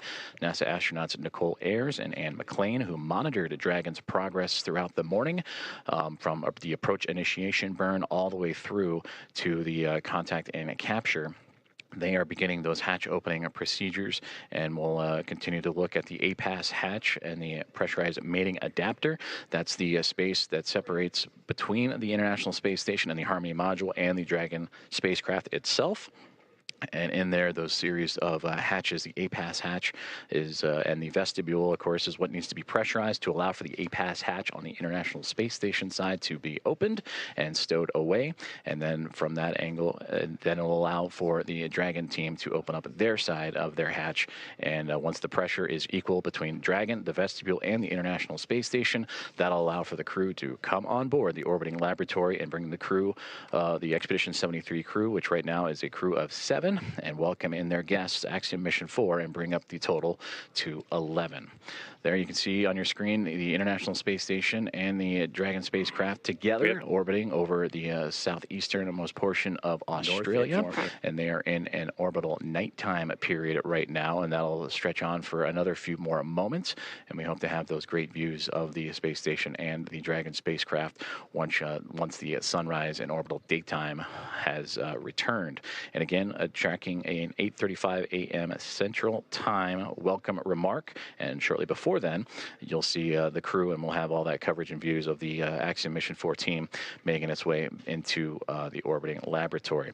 And again, a great interview there with Michael Lopez Alegria, commander, former NASA astronaut and commander of Axiom 1 and Axiom 3, and the ISS, the International Space Station, ready to welcome in Peggy Whitson, a former NASA astronaut, on her 5th flight, second with Axiom as commander of Axiom 2 and now of Axiom Mission 4, and bringing in pilot Shubhanshu Shukla of ISRO, Uznański-Wiśniewski of ESA, and Tibor Kapu of Hunor, each representing India, Poland, and Hungary respectively. It'll be the first time that those 3 nations have been on board the International Space Station.